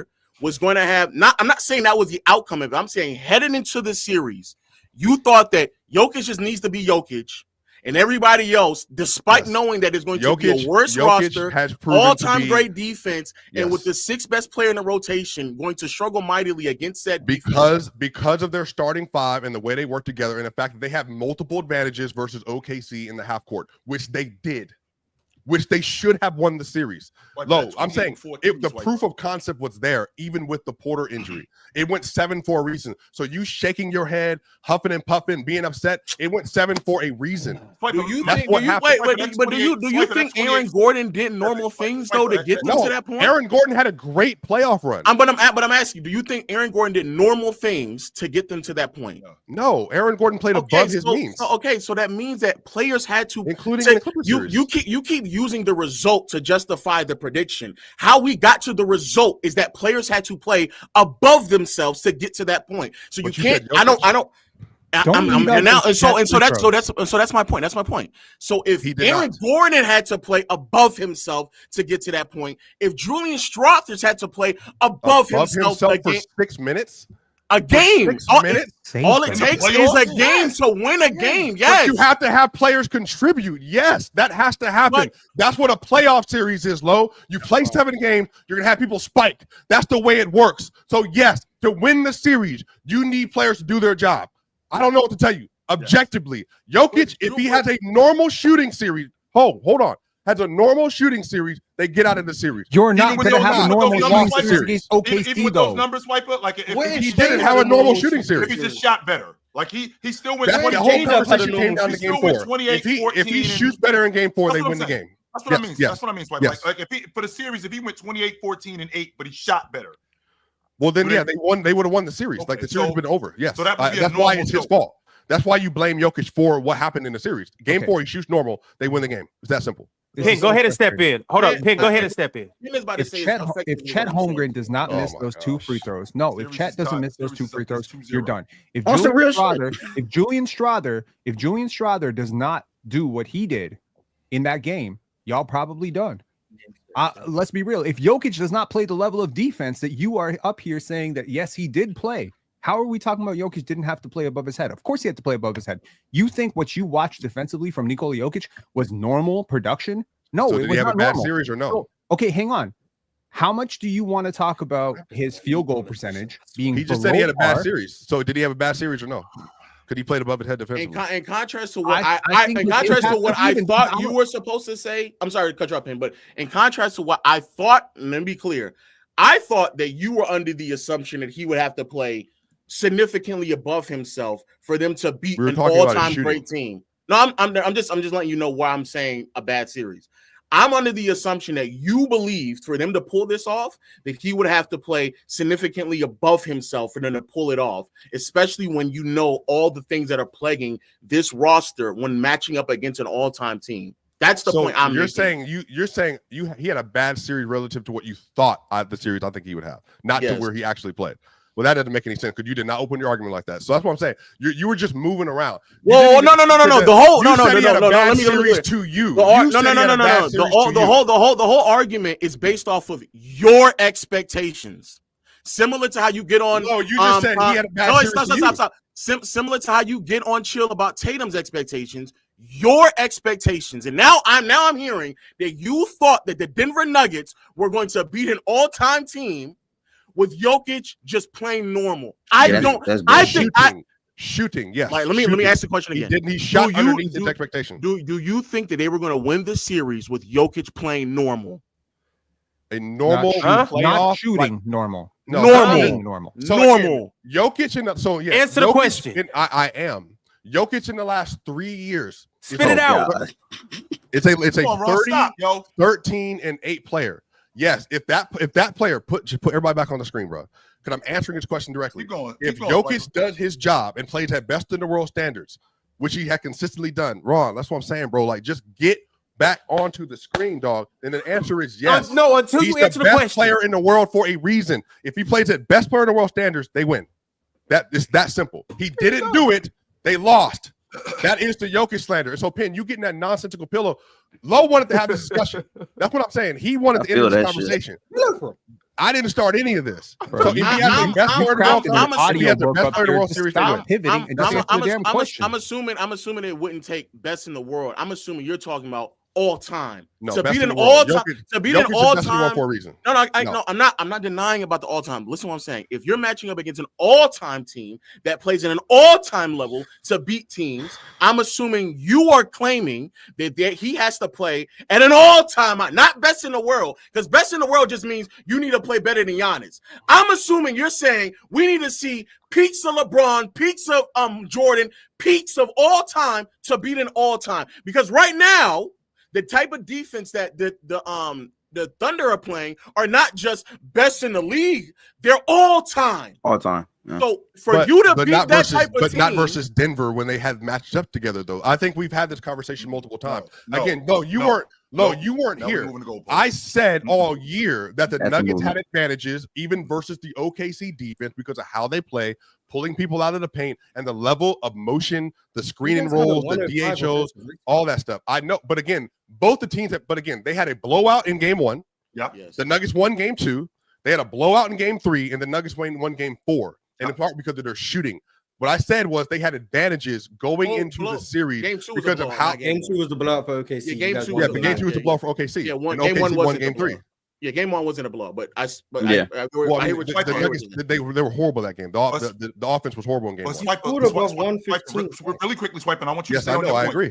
I agree. I think offensively they had advantages to play versus them. Really quickly, Swipe. But they scored over. I think they scored over 119. Low's point versus OKC in the series. Low's point is exactly why you get on me, because I raised the level of expectation for Jason Tatum when he was playing the way he was playing against the Orlando Magic. If I'm gonna get that, then I started talking about him different.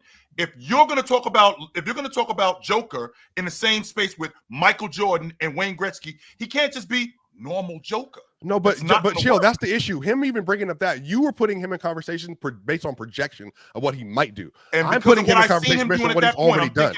No, but that's 3. You had 3 games versus the Magic. This whole conversation you and I had was on the last spot. Hold on. No, but chill. No, because Chill brought it up. That's what I'm saying. Y'all getting for no reason. Chill brought up a point.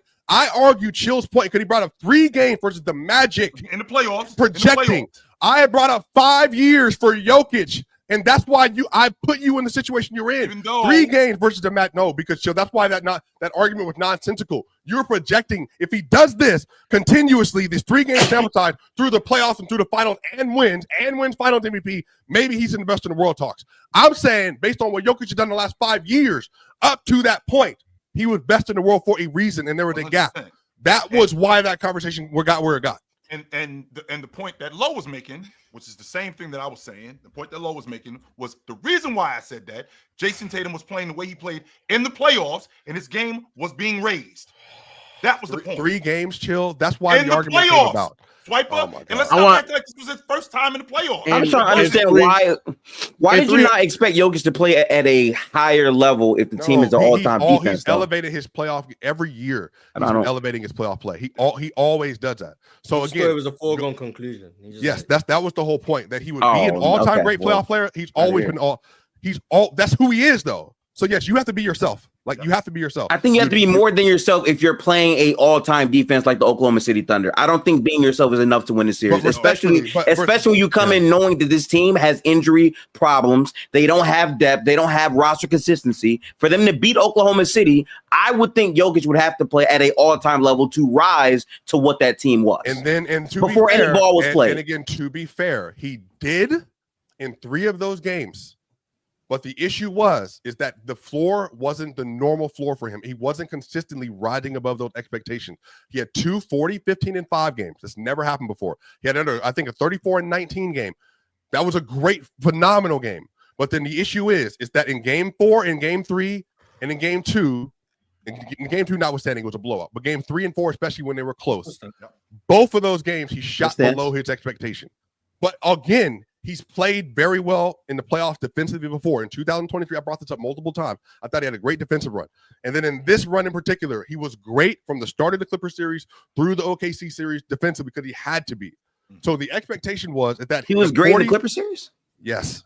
Defensively, he was great in that series. He had a great playmaking series in that series. Yeah. The scoring was the issue. I think he was great defensively in that series. All right. I just wanted to answer the question.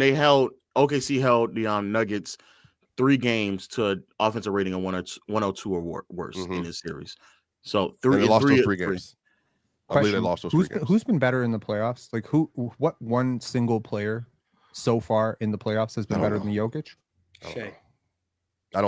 You think so? Like I don't think so. And I don't. And again, I just.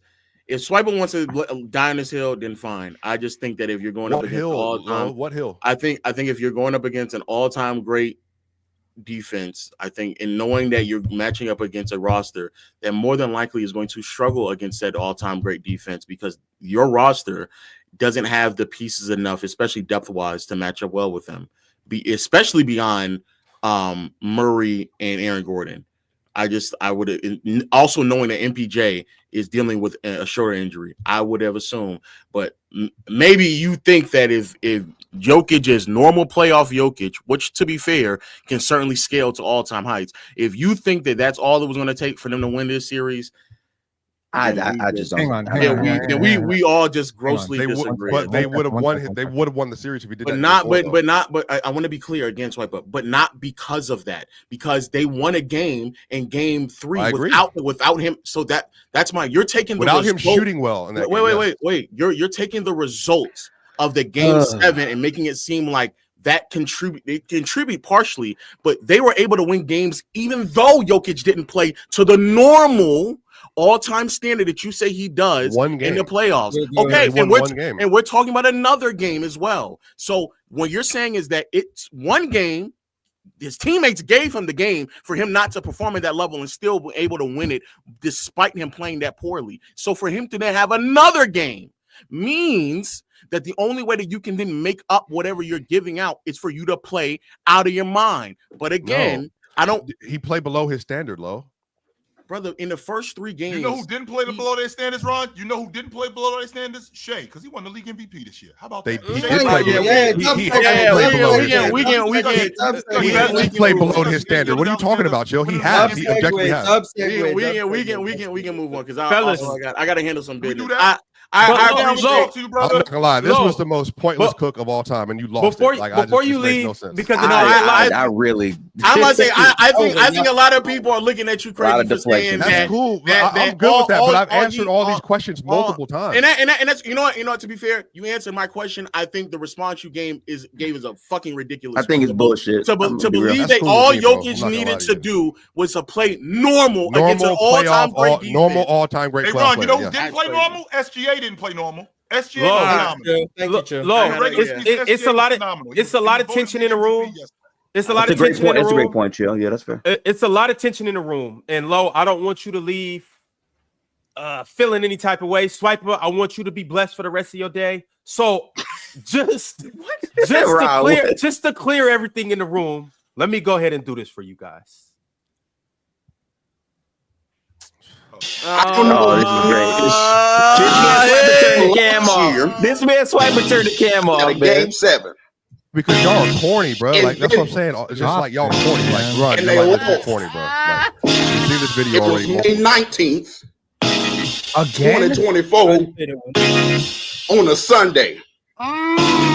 This year, 2025, they lose in a game 7, May 18th, on a Sunday. Do you want to know why? They keep losing on Sundays because they're doing black magic over there in Denver. They doing devil's work over there in Denver. And you will not win on a Sunday. You will be defeated on a Sunday. Hallelujah. The devil will rule. Hallelujah. On a Sunday. Now let's get to number 15. Because I saw number 15 getting along. I want to go a little higher. I saw number 15 getting clamped by guard.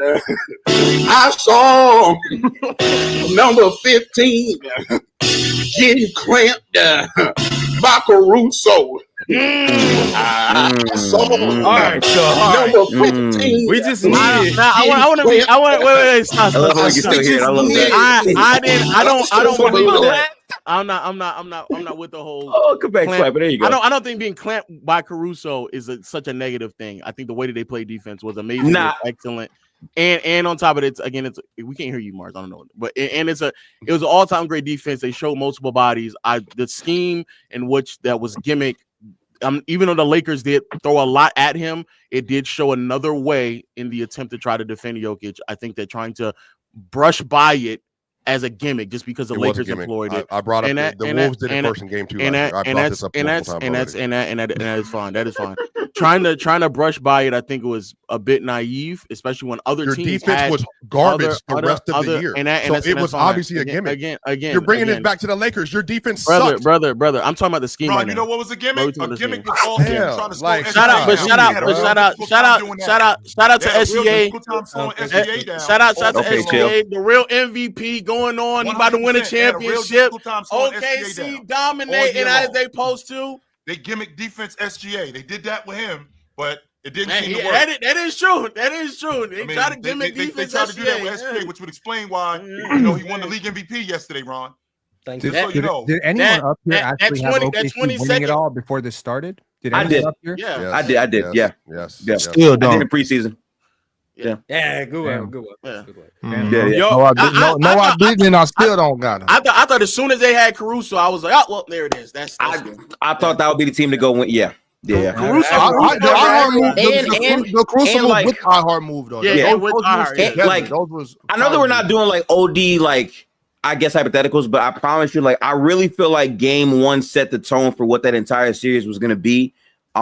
If Chet makes those free throws, if they don't foul up three, I know these are all ifs, but these were the scenarios that had to be in place for them to steal game one. Yep. They blew them out in game two. Yep. I just feel like the tone to start the series with that, with how Denver played up to their head, is why the series went all the way set, at least in my opinion.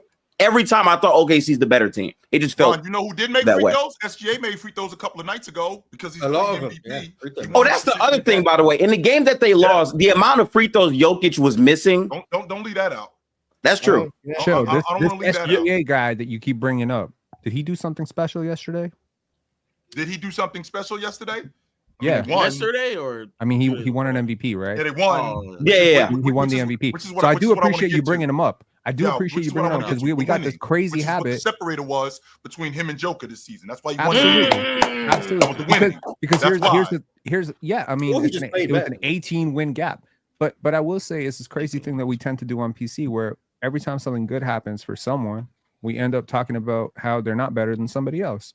Okay, so I do appreciate you bringing up how good SGA has been. That's been really awesome. Thank you. Absolutely. Because he's fantastic. Been a great player. Yes, he can be better a little bit in the playoffs, but I think he's fantastic. He's so been great. I mean, again, Ron, you're talking about a guy who well deserving. Yeah. I mean, I don't know if you guys heard this. He played 76 games this season because I think this whole thing was about winning, Ron, more than anything. He played 76 games this year. Of the 76 games he played, and they won 68 games. That's 90% of the games he played in that they won. That's with the injury, and that's with the injuries too. I don't know. He won 63. They won 5 without. Yeah. They won 5 and 1 without. How many games did he play? He played 76. He won 63. So he was 63. They won 63. Yeah. They were 5 and 1 when he didn't play. Yeah, they won. Yeah. So he was 5 and 1 when they didn't play. Yeah. And when he played, there was 63 and 13. Which is still great.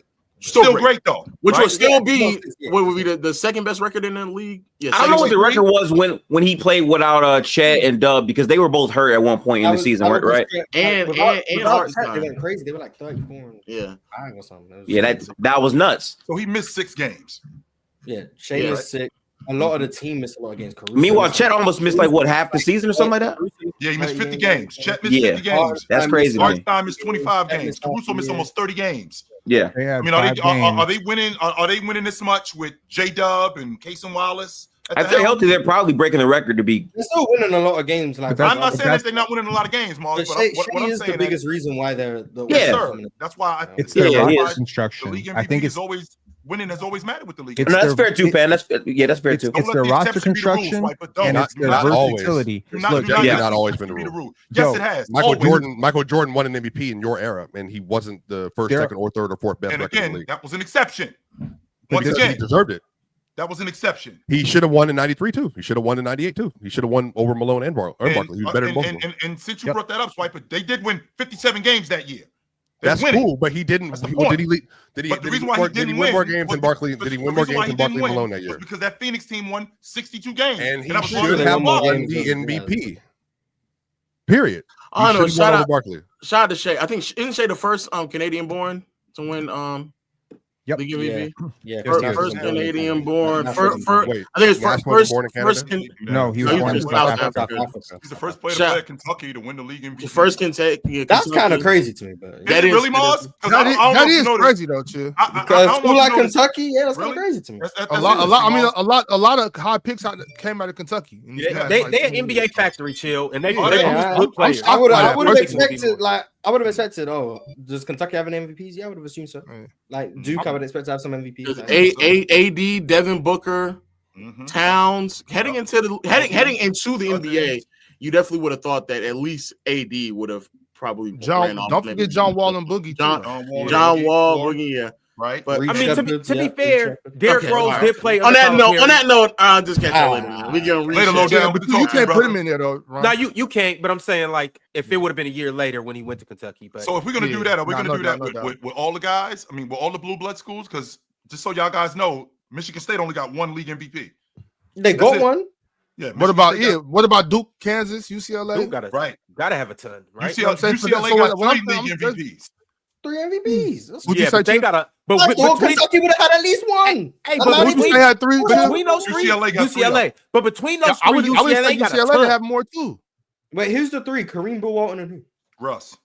I'm Oh, tripping. yeah. I'm tripping. What you mean? What you mean? Oh, My fault. Yeah. I forgot. Yeah, And Rush. I was looking back in the Rush. 70s for some weird reason. Yeah, okay.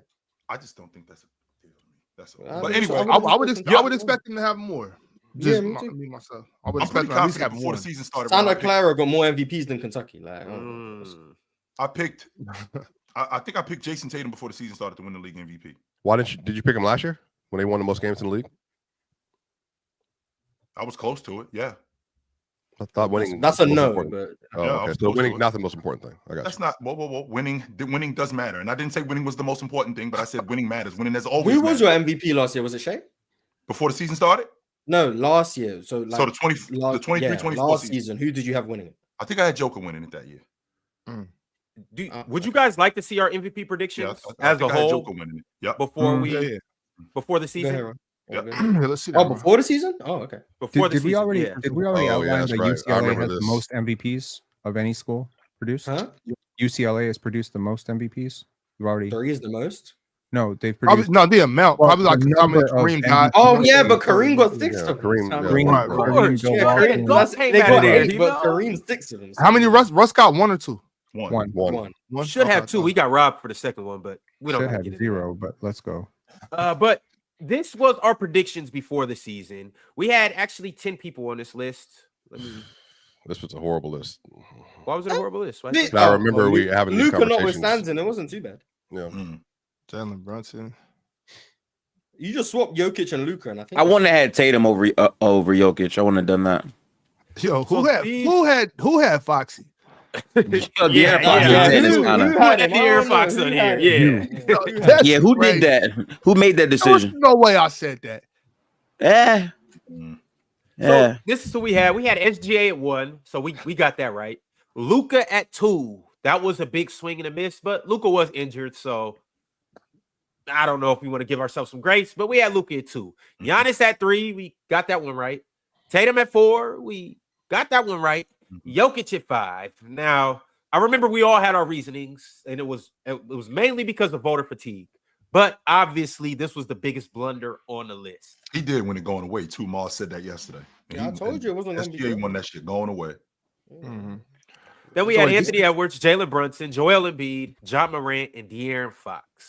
Well, hold on, bro. So I looked at this wrong. So we did the top 10 in order who had the best chances of winning MVP right here.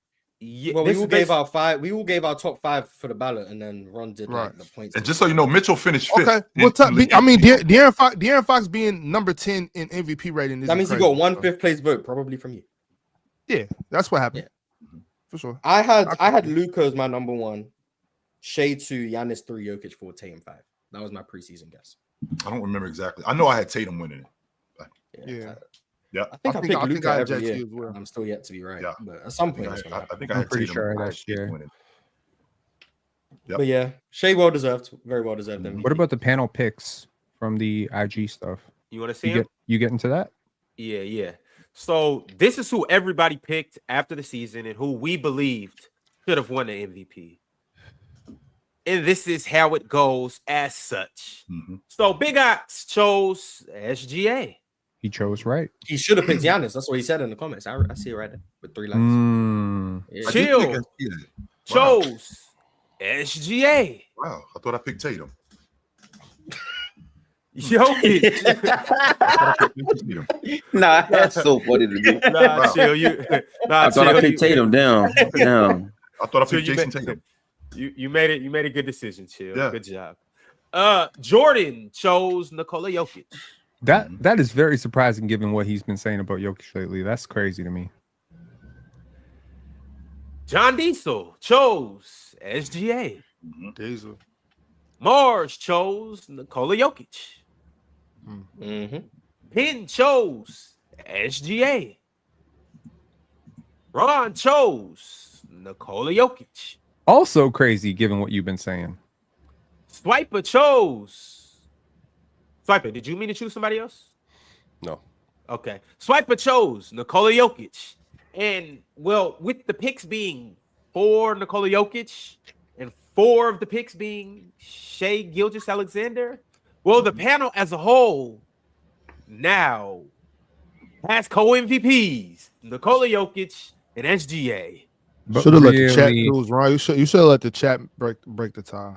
But really, if Ox had gotten to pick Giannis like he wanted to, Jokic would have been technically our MVP. No, because Chill would have chose Jason Tatum like he wanted to. I really was gonna be mad at MVPs. Okay. Right. I actually believe that this is the 1 year where they could have got away with it, and it would have been valid. Well, I think there's been other years where a co-MVP would have made sense, but I think this year I would have been cool with a co-MVP. But shout out to Shai, man. Well, very well. Co-MVPs can't do the co-MVP thing. Oh man, why not? Pick somebody got they both deserved it. No, I think we'll ever get one of those. I just don't have enough investment. So like, if I think it's close, I'll just co-MVP. I don't care. But obviously, I mean, it means something. So maybe you should just pick one. The reason why I believe that it could have been co-MVPs is because you have two guys that did two completely different things, but they both did it at the highest possible level. Shai scored.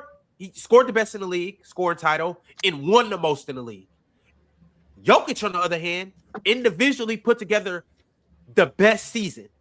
Individually, the best season in the NBA this year, and I think it was steps ahead of SGA. If you could say he was second or Giannis, whoever, it was yes. Oh, okay. He had the prettiest box score. Individually, Jokic was the most valuable. Team wise and all of that, SGA was the most valuable. Why? SGA made his team that good. Yeah. Individually, Joker was the most valuable. No, and individually, you just saying a whole bunch of words. What are you talking? That's individually, Jokic was better. Those guys that Swipe, you are getting confused. What I'm saying is, Ron, if you feel that way, Jokic is being a better player than I said Joker. Jokic was MVP. He picked him. He is not. He said he was okay with co-MVPs. I wouldn't be mad at MVPs, and I pick Jokic too. No, would not be mad at you can't do no Welcome to the third Nikola Jokic section of Which the one? panel. I made a choice. I made a choice. I'm just saying I don't mind. What I'm saying is I respect that you made a choice, bro. I know you chose initially, right? But what I'm saying is now you're saying that there could be co-MVPs. That's all I'm talking about. There is they no could. co-MVP. They could. They could be. Both of their seasons was that phenomenal. One guy set all type of team records, and he led that team. Another guy didn't have as good of a team, yet he dragged them to where he dragged them, where they finish in the. Can't we say the same thing about SGA, Rob? Because them dudes was out of the lineup. Them guys were out of the lineup. And chill. What did we just establish? They went 5-1 without him. Okay, they went 5-1. I know that was towards the end of the season. That's a week, Ron. Okay, and even in the middle of the season, I guarantee you, in the middle of the season, if SGA misses 8 games in the middle of the season, they lose 3 max. You can't just guarantee that. You can't just say that like. It depends on the schedule. It depends on the schedule and stuff. But he just said randomly. That's like when Swipa come up here and say, "Well, objectively." I seen your burner. And they went 5-1 without him. So let's go. I don't care if it was at the end of the season. I don't care who they were playing against. They went 5-1 without him. Okay, so now what? It can only be one MVP, Ron. Only one. It is only one MVP. He played more games. He played more games than Joker this season. Well, that means they played at the same win pace with and without him. Are we going to get an MVP game from Shai tonight?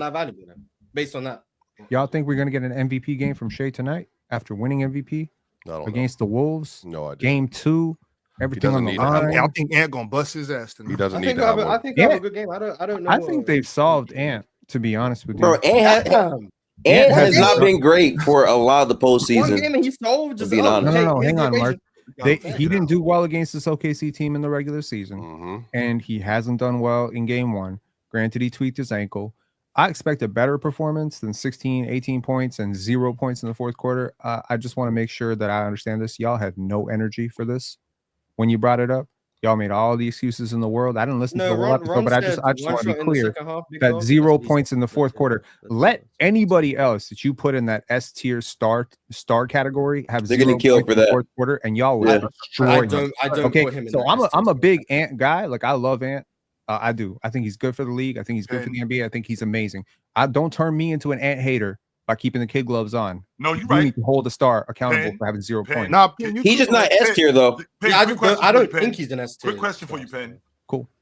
if Jason Tatum would have had one shot in the second half of a playoff game. Oh, he's getting murdered. God. He's getting murdered for that. Jason Tatum's better than Anthony Edwards. Like, he's also better than him.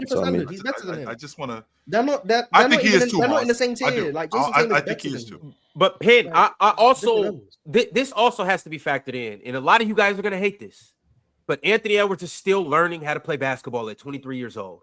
I can't hold a 26-year-old Jason Tatum who's already been to the finals and who's already made multiple Eastern Conference Finals runs to the same standards as Anthony Edwards. I can only agree with that, Ron. I don't care if y'all like it or not. I can only agree with that, Ron, if your energy is consistent. In the same breath, you can't say, and I'm not saying you say that, but it throws me off. I'll make a parallel in a minute.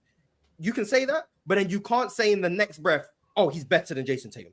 You can't do that. That doesn't make sense. You cannot do that. He's better than him, and then when he's not performing at the level that Jason Tatum is, he's young. He's still learning, though. Because he's young and he's inexperienced. It's the same thing. You can't. No, you cannot. No, you cannot. No, you cannot. No, you cannot. Let's not yell at each other. Let's not yell at each other. It could be nasty, but they could both be true. We have to say both cannot be true. That's true. That's what I'm saying. Like, why can't he be better than him and younger than him? I'm not saying he be better. Why can't he? He can be better than him and younger than him. What I'm saying is, if someone's better than someone, we aren't saying they're better than them for their age. We aren't doing that. We're saying player A is better than player B. So when we're talking about how well player A is playing and they play poorly, we have to criticize them to the level of player in which they are, not to their age. It's the same thing I have an issue with a certain subject of fans who praise this 40-year-old when he plays great. It's the same thing. Say he's top 5.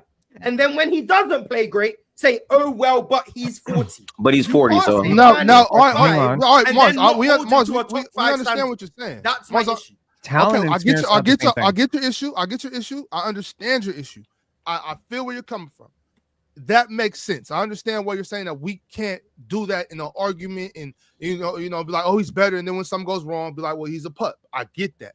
But it is a real thing. Like, that is still true. Now, I understand you don't want somebody to argue with you. I agree. It can be the reason right. why. But but what I'm saying is there is times where it's a young fella that's, yeah, he's better than him, but he's still a pup. So there's going to be times where he does play bad because of that. So I'm saying, like, you can acknowledge that and understand that you still don't want to argue that. Like, I'm not saying it's not a factor.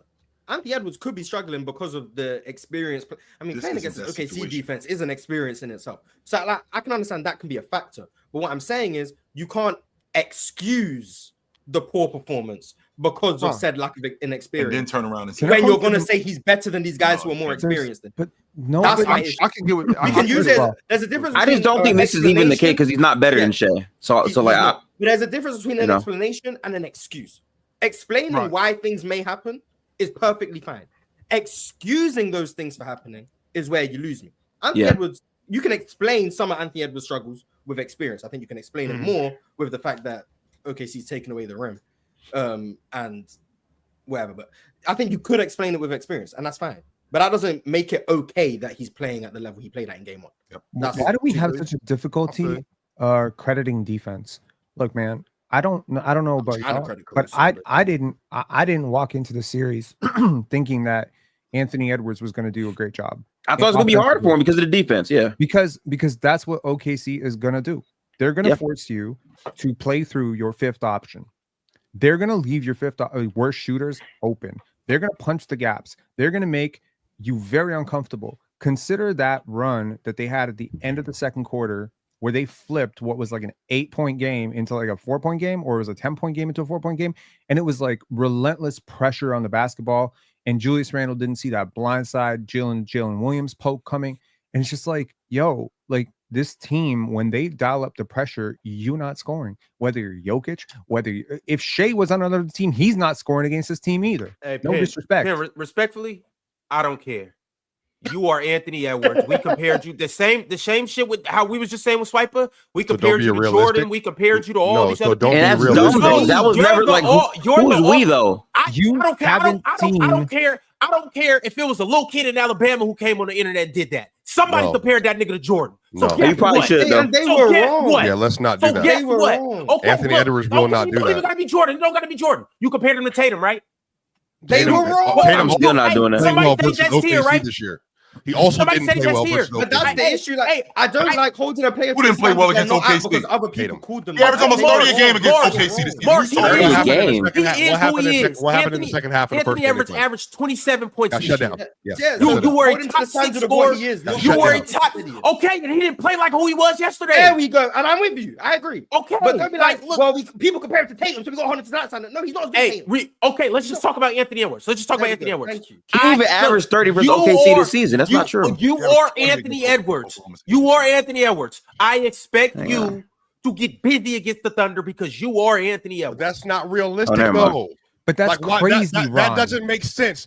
They are built to stop Hey, guards. chill. If you are who you say you No, are, they are built if you to are stop who you say guards. you are, okay, and he is built. He is built to be the face of the Do you know NBA. this? He is So built. what? He's 23 Ron, years old. Ron, He's supposed to be Ron, this. you're yelling. Okay, being the So face what? of the NBA is not. Ron, you're yelling. Being the So face, what? being He's the not face just does not mean yelling. you're actually Like, that he's good also though. cooking No, too. That doesn't mean like Bro. Yelling what? and cooking. No, I If you expect that you. dope, then be I that expect dope. you to That's get nice. busy. That's all I'm saying is I expect you to get busy. If you No. don't, then you are who you He's say not you a are. top 5 If you player don't- though. Well, So it's what's not even he? that. You don't gotta be a top 5 He's player. not finishing LeBron's at the not a rim top well 5 in the player, playoffs. and he He's not cooking the shooting shit the out of mid-range shot well in the playoffs. I think he's also playing like the best team in basketball. Shooter. That's gonna be hard to do, bro. Can't drive by. He cannot drive by people consistently and get free looks at the rim. They have Well, Chet Holmgren, he gotta- Isaiah he gotta Hartenstein. finish you better Caruso. figure it out. Caruso. Well, then you better figure it out, or else you not who you are. He need to finish at the rim, Swiper. He's super athletic. He's big. He's strong. He don't like. Swiper, what are we not getting that you're finish through contact. What's doing going that over shit my all head? playoffs, though. This shit is They bugging are me out. built. They are built to stop Ant, and Ant's not going to They're have a built great to series stop versus everyone. But in particular, guards. Guards have struggled with. What them happened to all- Jokic? Guards have They're struggled with built them to all stop season. everyone. But They they don't didn't really stop understand this. He stopped Yo, himself in the with his PCL, soft in the ass. PCL, when I argued that this was the deepest pretty team much stopped in the himself. league, Yes. what did I say? It's He stopped because him. of how many different ways they can kind of shapeshift. They're a shape-shifty team. They can go really small, and they're not small, and they can go really big, and they're not that big. It's the weirdest team, and I would love if we could build some sort of time machine or simulator and watch all the greatest players that y'all love to rank, like Kareem, Shaq, all these dudes, go up against this team and see what this team would shapeshift into to try and stop them. Because y'all want to see, this is going to be, I'll tell you right now, Ron, you nodding your head. If the Indiana Pacers go to the finals, you're going to find out who your players really are against this OKC Thunder. The OKC Thunder I found out who my niggas are last night. I know my niggas don't fold. You know what the OKC Thunder are? Let me get this off. You know what the OKC Thunder are? Don't fold. The OKC Thunder are when the lights go on at the club at 3 a.m. That's what they are. 1:30.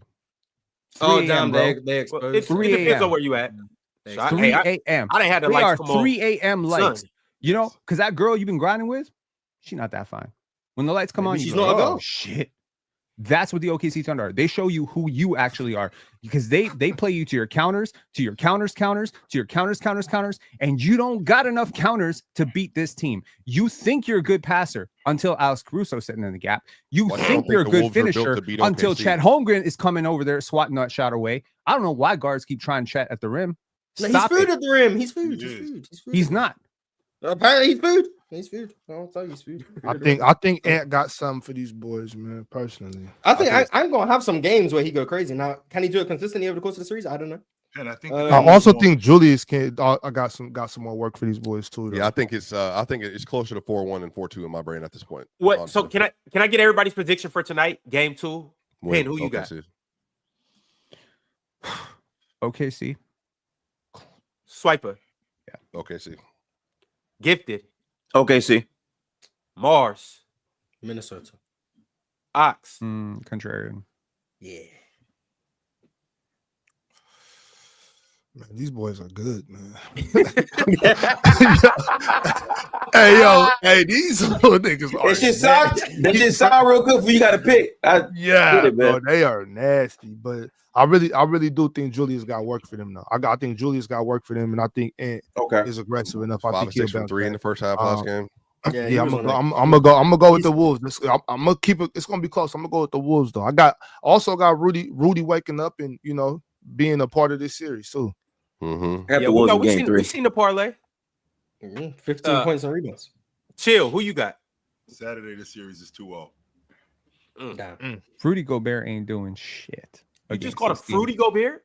No, I said Rudy Gobert. I said Rudy. Gobert. No, Penn, He that's said, crazy. he said Rudy. He said Rudy. He said Rudy. Oh, I'm yes. tripping? Yes. You were thinking that. That was you. That was you. Yeah, I think Wolves might win game 3, though. Well, they need to if they're going to be down 2-0. I mean, need to versus to actually win are two different things. I'm just telling you. Y'all don't think Nas and Dante got no work neither? Like they're not gonna have a game? Yeah, Nas for sure. A basketball question for all you guys. Law of averages. If you are the Minnesota Timberwolves, if you're Chris Finch, what's your big adjustment going into tonight? Make threes. That's not an adjustment. That's stupid. You're like a bad coach. Make threes. Make threes. Okay. W coach, man. W coach. Yeah, but all right, but y'all try to discount Swipa saying that. Like, obviously, like that's not an adjustment you can make as a coach. But if they make threes, it's a complete. But we're talking about adjustments, not like shots. You're my coach, and you're a big adjustment after like we got. Let's be real. That's what their offense is. Make our threes. They're a 3-point offense. I'm signing a change.org condition for you to be fired. Nah, but Ben, your adjustment can be to not make no adjustments because you know that your team is gonna make threes tonight. So that's not an adjustment. Just say that. Just say that. We don't change anything. Okay, but that's what I'm saying though. Like the adjustment can't be guys, make shots. Do this, please. Like you depending on how you feel. Now, I'm not talking about this specific last game, right? But I'm saying if there was a last game where y'all played good basketball and you didn't knock down open looks, you're talking to professional basketball players. Yes, you can come in the locker room with your scheme. Respectfully, you still got a coach. Coach still got a coach, but you can come into the locker room and say, fellas, we need to hit our open shots. Like, make your shots, keep playing ball, knock down your shots. You can say that to professional athletes. Yes, you can. 100%. Absolutely, it's just not an adjustment. So what I'm saying, Chill, that's why I said what I said a minute ago. If you play put good basketball in the first game, and you as a coach feel like you lost because your team didn't capitalize on open looks, I can come in there and light their ass up. Like, what are we doing? You know what I'm saying? Y'all supposed to be shooters. You know what I'm saying? Y'all supposed to be shooters. Shoot the ball, knock down your open jump shots. I think I can talk to professional shooters like that. Like you was missing, make the shot. You know what I'm saying? What percentage do y'all want this team to shoot? 36%? They probably need to shoot 44. They probably need to shoot anywhere from 39 to 44. Oh, they need a Miami 39? That's what they need. 39 to 44. I don't think that they have to. That. 53s is too much, Mars. They shot 22%. I think they shot 29%. But they're outside of Julius Randle. Outside of Julius Randle. Oh, nice. Outside of the guy. What did the Pacers shoot outside of Aaron Neesmith? They still won. Okay, so if they had shot, this is amazing because they shot 29.4% last game, right? So if they had shot, as y'all want them to, closer to 40%, which is significantly above league average, they still would have lost this game by over. Well, that's momentum, though, Penn. I don't play with basketball like that. Like I think your question, they went on runs. They went on runs in part because of the turnovers and because of the missed shots. So like that's what I'm saying. Like that is OKC's offense. I'm just taking out all the posts. Yeah, but if they don't clear their bench, if OKC does not play mercy like the three at the 5 minute mark, up 20 points or 18 points or 15 points, like they're running. I know you. Hang on. I know you have to make your shots and protect the basketball. But if I'm making one adjustment, and the reason I wanted to ask y'all this is like, can we do anything to prevent ourselves from turning the ball over as much? Well, Penn, what I want to do is number one, I want quicker hits. What I mean when I say that is when DiVincenzo comes in the game, I'm not living at the long ball line. I want to get more. I want to get more down screen action and have him coming off screens to get quicker hits. That's number one. Number two, I'm also looking to back screen more because I want to get more stuff at the rim because we're not going to be able to create off the dribble at the rim. Like may I finish, please? Jeff Holmgren is food. Look, Chet might not be fooled, but y'all stop talking about him like he's the Kimbe Mutombo though. Like you can't go to the rack because Chet's down there. He's not. Oh, I mean, you guys did a good job of Randall last game. Down there. Come on, baby. So, as you were saying, Cho. So, to answer your question, I want to get more back screens and I want to get more stuff either in the mid post or at the rim because creating off the dribble, one, that's taking a lot of time, and I think that's throwing our offense off. And in terms of taking care of the basketball, that's why I want to get quicker hits because I'm giving them less opportunity to turn the ball over. So if I got somebody coming off the screen real quick to get a quick shot, and I also want to get on the offensive glass more too. I want to take advantage. I want to take advantage of our size. I understand that Hartenstein is out there. I understand that Chet is out there, but Hartenstein's been pretty foul prone this series. So if I can get Hartenstein off the floor, I want to get on the offensive glass a little bit more, and I want to crash the offensive glass to get second chance points. Those are the things that I'm thinking about that I have a possibility of being more in this game as opposed to just relying on Ant to go for 40. How do you fix your transition defense? Because like they gave up 31 points off of turnovers. They had 19 turnovers, which is high, but they gave up 31 points off those turnovers. OKC, on the other hand, had 15 turnovers, but they only gave up 10 points on those turnovers. The fast break points, I just think there has to be something done with transition because OKC also won the transition points. Do you realize that OKC gave up 0 points in transition? 0, which is 0. insane. That's insane. That's fine. Hey, but Pim, so to your question about the adjustment, so I might have defended the make your threes comment, but that wasn't my adjustment. I think it's a lot easier, or not even easier, just simple adjustment. And what you were saying about those turnovers, it kind of pertains to that. Because what I said before the game was just dribbling the ball, wasted dribbles, and those came back to bite them. Like there was a bunch of times where they dribble, somebody tapped the ball behind them, stuff like that. That's what I was saying. This team, if you put the ball on the ground, you need to be going to the rim, going to a DHO or whatever it may be, getting to where you're supposed to be to run this set, or get in a better position to get a pass off. You can't just dribble the ball. Like you can't back down anybody on this team. These dudes are coming from all over the place. So I would mostly just say first and foremost, no wasted dribbles. You can't play with the ball around this team because I think that alone will lessen the turnovers. Yo, fellas, we got to get the super chats, but before we do that, I have a very special announcement for everybody in here. Feast your eyes on the screen because you guys know on Fridays we do this little thing on Playback where we watch the basketball games. And for the most part, we have good guys up there. Some good, some bad, some whatever. But some bad. Tomorrow, I can guarantee you that this is going to be a Playback stream you aren't going to want to miss. Because not only will Player's Choice be up there, but Patrick Beverly will be joining the panel on Playback, and we are going to have a good-ass time watching Game 2 of the Pacers smacking down the Knicks. So I promise y'all, you don't want to miss this. Make sure you are on Playback. Make sure you go join up on the Player's Choice room right now, and make sure you are there early so you can get a VIP and watch this game with us. I promise y'all, it's going to be a hell of a time. Bro, Pat actually knows hoop. Like, he really knows hoop. I know there's a lot of professional basketball players that just kind of know hoop. Pat's a student. That's awesome. We're going to see tomorrow when I get to pressing him. First team all defense got Don't try, Ron. Don't try. 94 feet, Ron. Georgetown D. Georgetown D. You will get sauteed. You will get sauteed. Ron, I believe in you. I think you can. I think you can. Amin Thompson made first team all defense, Mars. Shout out to you. That's dope. Who else? All defensive team was announced? Yes. When? Just now. Just 59 seconds ago. Run it down, Swipa. Hold on, y'all. I got a ton of super. We'll get into that tomorrow so we can actually talk about it. It was the top 3 for DPOY plus Lou Dort and the men. Those are the first thing. All right, y'all. But here's what I got. Kamani made it. Let's go. Yes. The Baller Shot Caller 1999 said, "I've been saying it, man. If my Mavs had Luka and stayed healthy, we would have been back in the finals. What a coincidence. The 2 teams we beat last season are in the Western Conference Finals. We had good firepower with Grimes, Najee, PJ, and Clay." Yeah, I think you guys would have. Oh, Lou Dort first team. Let's go. Yeah. Shout out to my dad some money, man. Way different. Yep. That's a different defense. It's a different team that y'all beat last year than this. See, they would have had a good shot. I think Dallas would have got mopped by this OKC team. But maybe the conference finals. I think they lose, but they would have had a shot. They would have been in the series. They would have been participating. Yeah.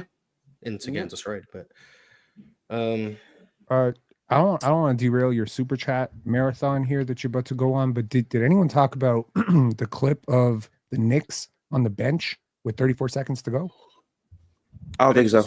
I did not see the clip of the Knicks on the bench with 34 seconds to go. Go check it out. It's like OG and Cat. I like that. That's part of it. That's part of the game, yeah. Part of it. Cool G became a YouTube member. Alan L, who is a YouTube member, sent through a members chat and said the Haliban is up $1 million. Yo, Alan L, try $1 billion. But salute to Alan L. Actor AJ Rivera said in 23, SGA was 31, 5, and 6 on 51, 35, and 90 splits, and the team was 40 and 42. In 2025, SGA was 33, 5, and 6 on 53, 35, and 90 splits, and the team was 68 and 14. SGA didn't carry them. The team got a lot better. Who said he carried them? I'm confused by.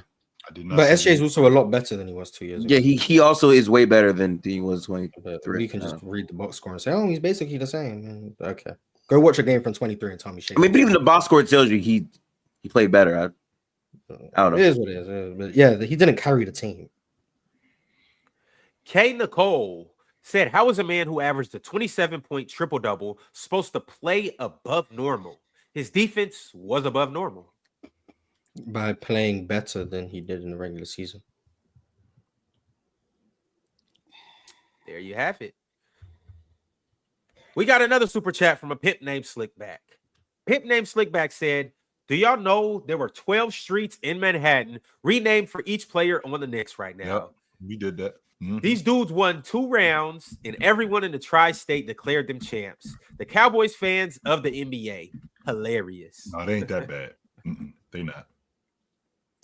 Shout out to KJ Jones. KJ became a YouTube member. Sauce Man Bandit 72 said, let's get right, Ron. About time Dub Host is in the building. Let's get negative today. We did. Did we get negative enough today? Yeah, we did. We got negative? Yeah, we Shout did. out to getting negative. Be True 23 said, what the hell, Neesmith? Neesmith, something crazy, man. History. We got 2 new members. Double R became a YouTube member, and at the real DJ Steady became a YouTube member as well. Then my man Kunzreal sent through a members chat and said, don't let him switch up, Ron. Haliban. Ain't nobody switching up. Talk to your man about switching up. Ron, the one who switched up. Yeah, talk to him about switching up. Ron is a great pivoter too. Like how you ask him a question and then he'll be like, but this and that though. Really good pivots out of y'all today, man. I'll bid on that. Yeah, see, no. Even right now, Ron. Even right now, chill. Ron is pivoting because the way he started his sentence. Listen, great pivot. Because now we have to focus on another line of thought. All right, than that. Don't listen. Then don't listen. I'm just saying. Me and Damo started. I'm not mad at you. I'm not mad at you.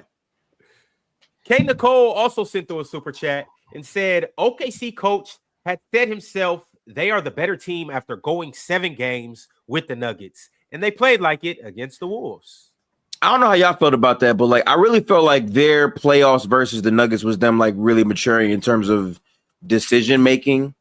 I think they're going to be way better for it, and the fact that a lot of this roster is going to stay the exact same, they have the best chance probably to win twice in a row, which is hard to do. We've been saying that about every champion. Was that their championship? I haven't felt that way about every team though. I feel like Boston was way more touchable this year. The general NBA community. Was that their Western Conference championship? It was like, oh, they're going to go back to back. How do you stop the Bucks? You understand? Right. And then the Warriors one, everyone was like, okay, well, the Warriors, they capped off the dynasty. Congratulations. Everyone knew that one wasn't real. Very then few the Nuggets teams. the same thing happened. Then Boston won. Everyone was like, oh my God, Boston going back to back. And then But very few teams actually win like at the beginning of their championship window. Like most win Young. towards the middle, some win towards the end, right? Mm-hmm. OKC has a chance to win at the start. Like you could argue their start was like kind of soft start last year, but this is a start. But the start won't finish for like 7-8 years, maybe. Well, it depends because if Shai signs that 5-year 380, it's going to throw monkey wrench in everything. Then they're going to be handicapped by that second. I mean, but to add on to that point though, like they're still winning when like a lot of their best players are on their first contract still. Like that's very rare to do. Though. I mean, J-Dub is up after next year. J-Dub and Chet are up for extensions next year. Yeah, I mean that's fine, but no. But I'm only saying just to win next year. Next year they will be this. They've been relatively healthy for the most part. they've been healthy over the last 2 years for the most part. Like, I'm not talking about the December injuries. Chet missed half the year. Yeah, I'm not talking about those injuries. I'm saying like they've been healthy at the top. Like your stars have to stay healthy. You have to be right in the playoffs healthy. You got to be able to play in the playoffs to get it healthy. I agree with all that. Yeah, all that. Like it's just never. Yeah, I mean, youth also helps with health. So. It's not just the roster. It's the draft assets that they have. Yeah, that too. The ability, the draft assets. People usually think about them like, oh, it's later, fellas. I'll see y'all tomorrow. Peace. All right, chill. People always think it's because they want to get young players. Yeah, that's some part of it. You can get young players with those draft assets. You can also pivot off of contracts, right? You can also do some really interesting stuff for roster building. So I just think, if Shai signs that deal, then maybe what you got to do is you got to trade J-Dub for, I don't know, Dylan Harper. And guess what? You have the pick equity to actually make that move possible. Yeah. Right? Yeah. I do think the Shai Chet combination is probably their like core for them if they had to choose who to trade between Chet and Dub. They just have so many like young players with value and also assets to go with it. I just think they're the most equipped to win again. I mean, if Christian Brown, I think Bobby Marks said Christian Brown's next contract is going to be roughly $30 million. Okay, cool. That's the new NBA. What's Casey Wallace's next contract going to look like? That's a great question. You can't afford him. You can't afford him, right? And there's a lot of undervalued pieces, that are signed to decent deals with this team. But then there's also going to be decisions that they're eventually going to have to make on not just their core three, but also their pieces around it. Will could command a pretty hefty extension, I think. I'm trying to figure out how everybody's going to get paid if nobody has enough money to pay everybody. Well, that's the thing, Ron. It's going to be restricted free agency, and you're going to have to. All right, so I got to catch y'all. Peace, America. All right, Gifted. Peace, Gifted. So yeah, that's just my point. Is like from a roster building perspective, like you're gonna have to make some hard decisions, but other teams are gonna make that decision for you. If some team comes out and offers Case and Wallace $30 million, you can't match. All right, it's Zamzay sent through a members chat and said Ron tried to tell y'all. Yes, he did. Hallie the best in the East. Yes, he is. I don't remember him trying to tell me that at all. We don't have enough time to push back on that. Yeah, Zamzay remembers. As long as Zamzay remembers. Yeah. Ray B also sent through a members chat and said this will be a series for the history books, man. I love all. I don't think it can get better than game one. So I don't know. We'll just have to see. KJ Jones said 317 stand up. Shout out to Ron and Swipa for respecting my team. Nobody else will here. Tell Ox I hope the Knicks was healthy enough. Hashtag turning haters into fans. Talk your shit. You Runnings 9.7 said when your team has 4 different players to go to, especially in the clutch, it will be hard to beat. Like I said, Pacers in 4 or 5, plus in average or plus in OKC versus Pacers matchup is going to be fun due to offensive and defensive styles. Like someone voted for Shai to be on the all defensive first team. Nice. Someone voted for Reed Shepherd to be on the all rookie second team. That's crazy. Someone voted for Jalen Duran to be on the all defensive team. That's worse. 3 people put Brook Lopez. Shout out Brook. Did Isaiah Stewart get any views? Nah. He got no votes. Josh Hart got 1 second team vote. Did Asar Thompson get votes? He doesn't. Games played wasn't eligible. DSG Piccolo said, had a haircut, so I didn't get a chance to say Tumani FC, we up, nigga. All defense, baby. Woo! We getting that first team next year. Playoffs loading. I'm happy for Tumani. I didn't think they was going to give Tumani the love because obviously Portland stink. But they gave Tumani his flowers. I think he's well deserved. They stunk a little less this year. Yeah, they're less stinky for sure. But it's very rare that a team that's not in the playoff race and is a bottom half defense is going to be recognized with having an all defensive player. So I'm glad he got recognized. Shit, that was my argument for Scotty Barnes. Yeah, he was a monster defensively. He's been a monster defensively, but he was really good this year. You Running 5.7 said, I can't name one player on a team in the NBA where they're their team's best offensive and defensive player by a mile other than Giannis. That's the best two-way player to me. By a mile. Yeah, I don't know, because I would say Jason Tatum's Boston's best offensive and defensive player, but I don't think it's by a mile. Okay. If you put Shai on Indiana, Anthony Davis is Dallas's best. Who's the best defender on Indiana? Nembhard. Is Shai a better defender than Nembhard? No. Shai's no. But he's also not close. Or Neesmith. Yeah, but his team's still the best defender. It's just unfortunate he's on that team. But I think Jason Tatum is his team's best offensive and defensive player. I think Anthony Davis might be, depends on how you feel about Kyrie's offense. Kevin Durant is Phoenix's best offensive and defensive player now. That's a problem, but he is. Wemby is San Antonio's best offensive and defensive player. Best offensive? Wemby? I don't know if he's better than De'Aaron. I think De'Aaron's better offensively right now. That's fine. That's fine. Joel Embiid is Philly's best offensive and defensive player. I could probably find some more, but there's a couple examples. I think the other thing is, if you're your team's best offensive and defensive player and you get bounced in the first round, I don't really rate that much. Well, it means your team sucks. Yeah. And also, Giannis isn't as great defensively as he once was. Because if I put Tatum on the Bucks, I would say the same thing about him. He's still their best offensive and defensive player, right? So there's just a lot to get. All right, y'all. Drink More Water said, I don't remember too well, but did people say Curry did his job defensively when Golden State had the top defense for a couple years, or did people still call him a poor defender? The stands said that he was doing his job within the scheme. The haters said that he sucked and was like a terrible defender. The truth was he was competent within the scheme, but he wasn't a very good on-ball defender. But he provided value with the off-ball stuff. Yeah, it's just like Halliburton guarding Josh Hart. Like, yeah, it's great. Just do your job and make sure he doesn't get blow-bys and back cut you all day. Like, just be competent. Bigger players bigger players who are considered defensive liabilities tend to have a better job or an easier time sustaining themselves within a scheme. I think the hardest player to fix in a scheme would be someone like Trae Young. He's like impossible. You can't even help him.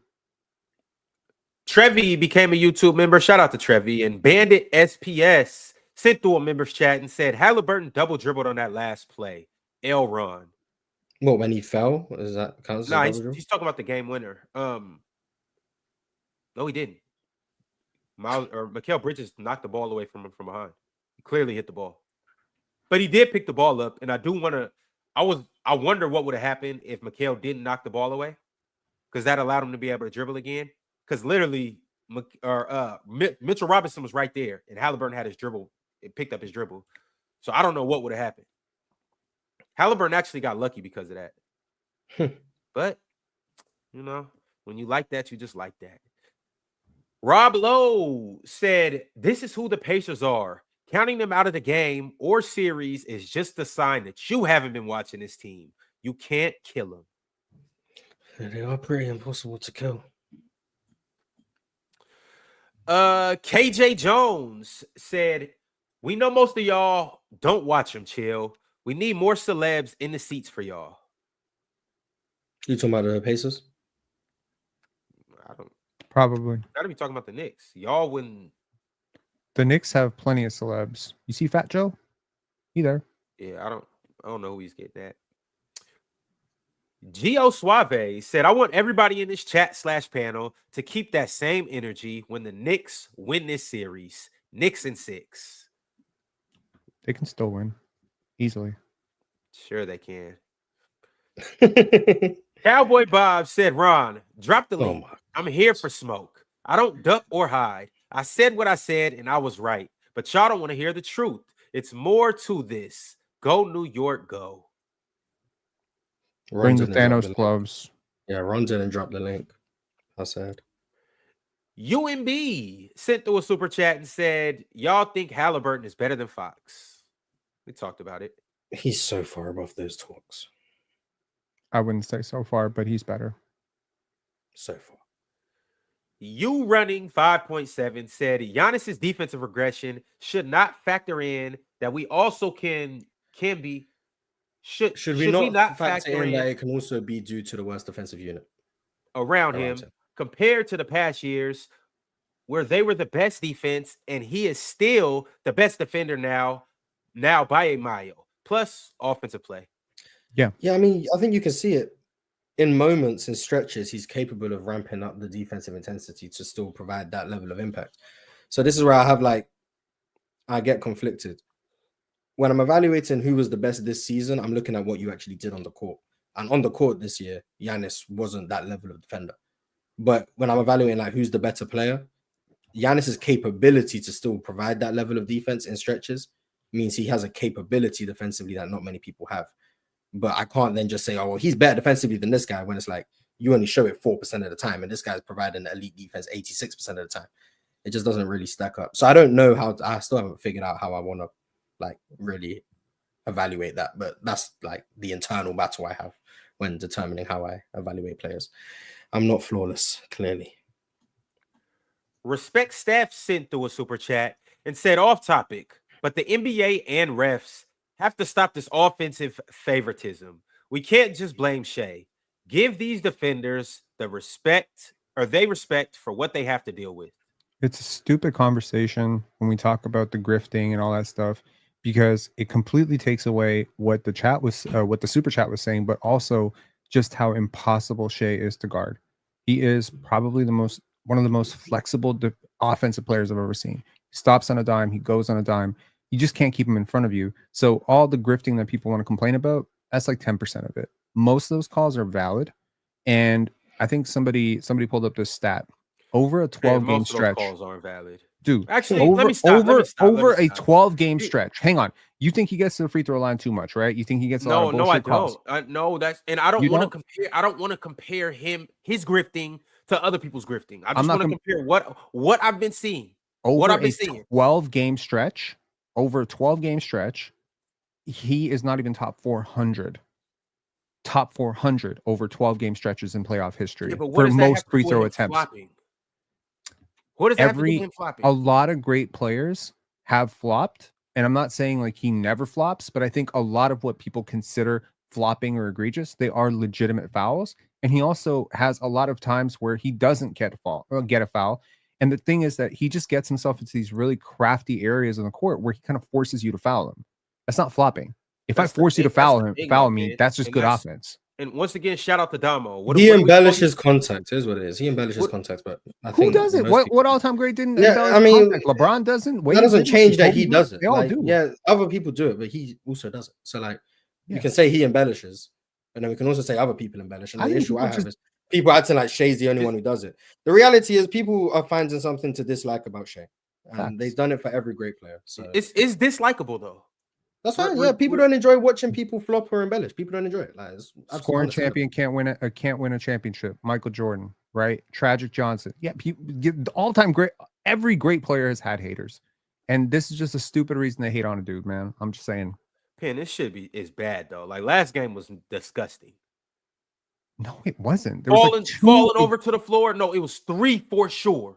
The step back, which I mean, you could argue with the foot being tangled up. I don't think that was a foul at all. The one where but he didn't flop. He genuinely lost his balance because he got tripped. Yeah. Now, whether or not it was a foul, I don't think. But that's not a flop if you genuinely trip. Okay, that one might not have been a foul, but the refs gave it to him, or it might not have been a flop. It might not have been a flop, but the refs gave it to him. The other one where he was just dribbling in transition and just fell to the ground and threw it up, that was disgusting. Disgusting. But he made it. And then it was another one too where he just flopped, and it was like, come on, you didn't even get touched. I think game one he had a quite favorable whistle, but I think there's been many games in the postseason where he hasn't had the whistle that people say he has. So it's like it ebbs and flows, man. Ebbs and flows. We'll see tonight. Naptown sent through a members chat and said, "What are the excuses, or what's the excuse when the Pacers win this series?" Excuse? No excuse. Yeah, what's the excuse? I don't know. Maybe that's a question for Ox. 2 Cents became a YouTube member. Shout out to 2 Cents. Andre Q said Fox is definitely better than Hallie. I think him playing with Wemby will show more people how good his playmaking is. Yeah, I'll go and see it because I don't see the De'Aaron Fox that some people see. I think, if anything, I would prefer Hallie next to Wemby because that's the optimal center to actually save him defensively. I would love Hallie next to 1B. Those lobs? Oh my god. Hallie's never really had a lob threat. Like Obi is, but I mean like at the 5. Like he's never really had that. So I'll be curious to see. Facts. JT Blix sent through a super chat and said, Big Ox mad the Kings are bottom feeders after ditching Hallie. Somebody tell Timothy Chalamet to sit down and cuddle Timothy Chalamet to sit down and cuddle his Jenner side piece. Pacers in 6. So there's just a bunch of Pacer fans now, just in existence. We heard from them all year, but now they're everywhere. I mean, shout out to you guys, man. We've been here. Shut up. We've been here. But see, y'all been telling us to shut up. No, I'm telling you. Y'all been telling us to be quiet. Okay, buddy. Scotch Tape sent through a super chat and said teams need to understand that fouling up 3 only makes sense when there's only a few seconds left. New York Knicks let it come to a free throw game and choked. Yeah, it's a tough tactic. Shout out to K Nicole, became a YouTube member. Shout out to Worldwide Mace TV, a Hall of Famer. He sent through a members chat and it just said the. But shout out to the Worldwide Mace. And Jordan sent through another members chat and said the devil resides in Gary, Indiana. So that's what overcame the Pope being from Villanova. That's it. So the devil won. But the next game's on Sunday, right? No, game 3's on Sunday. So that means the Knicks gonna win that one. Patty Mahomes got next. Said, as a Cade fan watching these playoffs, my eyes have opened. Turnover/value in possessions, 3-point shooting, efficiency, no way around it. That's what wins in the playoffs. Time to hit the lab. Excited for year 5. They are huge indicators. The possession battle, I think now is more important than ever. I think Cade, however you win it, but you gotta win it somehow. I think Cade will get better. I don't expect him to turn the ball over 5 times a game and shoot 17% from 3. And he'll get better. This is like, he had a tough series, and the progression has been good. And now the team has actually achieved some success, and he's got a young core around him. I think they could be really good next year in the East. Really good. Your Highness Charles said, chill. How often do you eat meat and potatoes for dinner? Considering he's a vegan, I'd say not very often. Shout out to everybody eating meat and potatoes. Player's Choice Dave, I read it already, but I'm going to read it again. It was a $50 super chat. He said, now y'all know PC headquarters is in Indy. We up, Indy in 5. PC motion.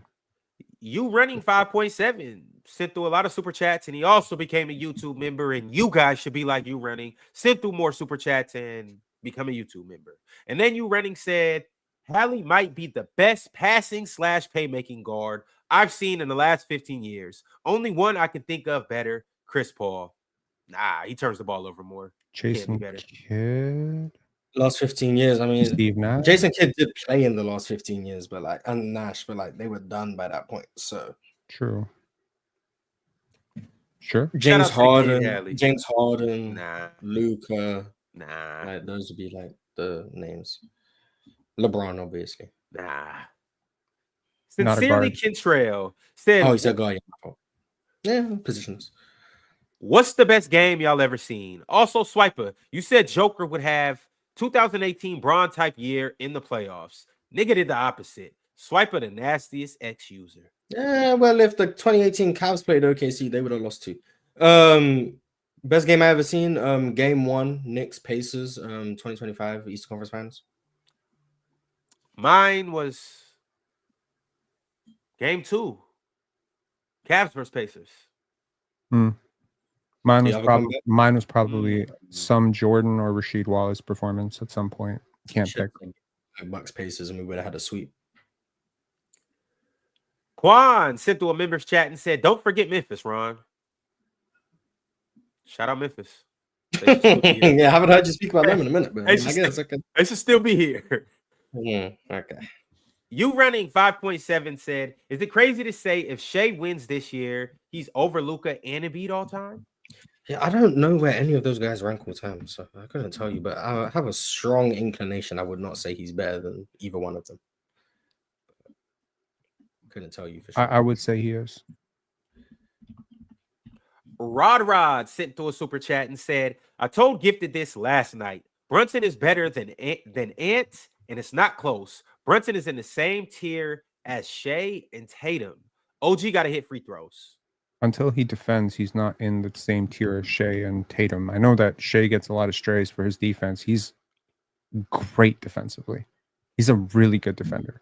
You can pinpoint to like specific things, but Jalen Brunson's not a good defender. There is a big gap. Yeah, he's not in SGA talks. And if the Knicks make it to the finals, you'll see that. I don't think Shai and Tatum are in the same tier. So, because Shai's better. There you go. Okay. Rob Lowe said, I can't fathom why Chill keeps questioning if the Pacers can win this series. They are the better offensive, defensive, and coached team. There you go, Rob. Went to Villanova. Duh. But shout out to Pope and shout out to Villanova. The Baller Shot Caller 1999 said, this is mostly for the soccer fans in the chat, but the Pacers remind me of Barcelona this season, pressuring all 90 minutes and still being fresh at the end of the game. Their defense is garbage, though. Yeah, I didn't like their defense last night. Well, I'll say I liked the Knicks offense last night. I think both teams just couldn't really guard the other. I don't think it was like a indictment on their defenses. I genuinely think both teams' offenses were really good. Miles Turner has to be better. That's what I'm at. Miles Turner. And Siakam has to be better. Miles Turner and Pascal Siakam have to be better. KJ Jones said, people turn into Knicks fans when their team turns into play-in exits. Shout out to the fake Knicks fans. Cool Joe sent through a members chat and said, Swipa, you jinxing my team, man. And he's saying Pacers FC, we're full. That's what he's saying. Ron not in Pacers FC, just so we know. He's the president of Pacers FC. Hell no. He's the vice president? Hell no. Secretary of State? He knocking on the door, acting like he been there. Okay. Cool. Hey, Morris, they don't know that. Okay. Penn, since you like to correct me on every single name that I butcher, help me with this one. Saber. Name is Saber. Yeah, see? It's Saber. Literally the first line. Saber. That's how you the name is Saber. Showing up from Japan. You guys helped me learn more about basketball, so thank you. Sorry if English is bad. Still practicing it. Send a super chat in Japanese. I'll read it. Bro, your English might be better than half the super chats we get. So, dub Japan and Japanese education. Next time, just send it in Japanese. I'll read it. I'm bilingual. There you go. Shout out to Saber and shout out to Japan. DSG Piccolo said, Knicks got the Pope. The Pacers got the ghost of Jim Irsay. Chill. RIP to Jim. Definitely RIP to Jim. He was the GM of the Colts, the Pacers, or the Indiana football team, Indianapolis Colts. He ended up, his last tweet was basically saying, go Pacers, and he passed away yesterday. So RIP to Jim. Shout out to Indiana as a whole. And yeah, go Colts. Tank Jones said, OKC going up 2-0 in a dogfight tonight. LeGuint's Dort, game winner. Shout out to Lou Dort, game winner. You running 5.7 said, winner team's going to stop doing that late game foul shit, up 3, just to play defense. It'll come back and hunt you or hurt you. Notice Indiana late overtime, up 3, didn't. Hashtag coaching. Yeah, we say that, but then last year when Indiana didn't, they ended up giving up like 2 back-to-back Chris Middleton threes, and then they didn't, and they ended up giving up a Jaylen Brown 3. So like, sometimes it works, sometimes it doesn't. Whichever strategy you go with, it works, and sometimes it doesn't work, and it happens. I don't know what to tell you. Yeah, I hate doing it. I just think play straight up defense. I think if your defense is good, you should trust it. But I understand the concept. Yo, my apologies to Saber. It's Saber. My bad. How you know it's Saber? Just looked it up. The internet. But it might be Saber. It's not Saber. It's Japanese. It's Sabaru. Saber. Sorry. Look, man, I have a weird last name being Yugoslavian. Huh? But what if he pronounces his name Saber? He's Japanese. He doesn't. Okay, cool. Let's move on. Stereotyping. Whoa. It's crazy, Penn. Yes. I would expect more from you. All Japanese people say their names in Japanese. Sorry. All Japanese people the same? Whoa. All right, well, we got another super chat from Pink. Can you help me with this name? Mugabe? I don't know. Mugabe? Mugabe. I think Mugabe makes sense. If there's an accent there, I don't know. Yeah. He's Canadian. You should know. How do you say it in Canada? Hey, yo. Hey, yo. Yo, what's good? Well, super chat from my man Mugabe. He said, Pin, did you see the Pascal block on Cat? And did you see Pascal keep feeding Neesmith? I mean, someone made 25 straight threes. It's kind of obvious what you meant to do. Did you see it, Pin? I did see it. What's the insinuation? I look, man, my big Pascal thing, be making the right play. Look, I've never denied that Pascal doesn't make the right play. To clarify my point here, I don't think Pascal's physical. I think he's an overrated defender, and I don't think he shows up big in big moments when you need him to create good offense. I think he's a little bit overpaid at $45 million. That's my view. That's my view on it. And I'm not going to cap for him because he's a Raptors champion and a Raptors legend. I'm happy for him. If he goes on and wins another championship, I'll be happy for him, right? Watching Pascal versus OG is very bittersweet for a lot of Raptor fans. It's nothing bitter about it for me. I'm always happy to see people go on and be successful. But well, be honest about what you're watching. Be honest about what you're watching is what I'm saying. Well, you see this Canadian guy named Mugabe? He sent through another super chat addressing you. And he wants you to be consistent. He said, Pin, you better not let Pascal win his second championship. You Pascal hater. What did I say? I said he wasn't a superstar. Let me You clarify. Pascal hater. Yo. My videos on this are very well documented. Not a superstar, not a top option, not an MVP candidate, which people around here, around these parts, were saying. When he was putting up 25, 7 and 7, they're like, oh, this guy's on Tatum's level. This guy's on this guy's level. Yo, he's not. And so now you've seen him in a complimentary role. If he wins a championship, he's going to win a championship exactly the same way he won the championship last time, as a second option. So if you want to pay $45 million for a 30-year-old second option, go right ahead. But don't call me a Pascal hater or whatever. Go win a second championship, bro. I'm not one of those people that's like, oh, this guy went from our team. I want him to do well. No, I want everyone who went from our team to do well. I root for all ex-Raptors to do well, including OG. But I'll clarify it. I prefer OG over Pascal. If I had to pick one guy to pay $40 million, I'd pick OG. Just being for real. All right. Tu Sensei. I assume that's how you say it from where he's from. Tu Sensei said it's 2 cents. He's from America. How you know he's from America? Huh? Pardon? What did you say? How you know he's from America? I'm assuming. Tu Sensei said, respect others' opinions, even if it's not rooted in facts. How ironic. No Perfect thanks. timing. No thanks. Nah, I respect opinions that come from a place of logic and rationale, even if I don't agree with it. Something that's just, well, I think the sky is green, so you have to just respect my opinion. Like, no, I'm not respecting that.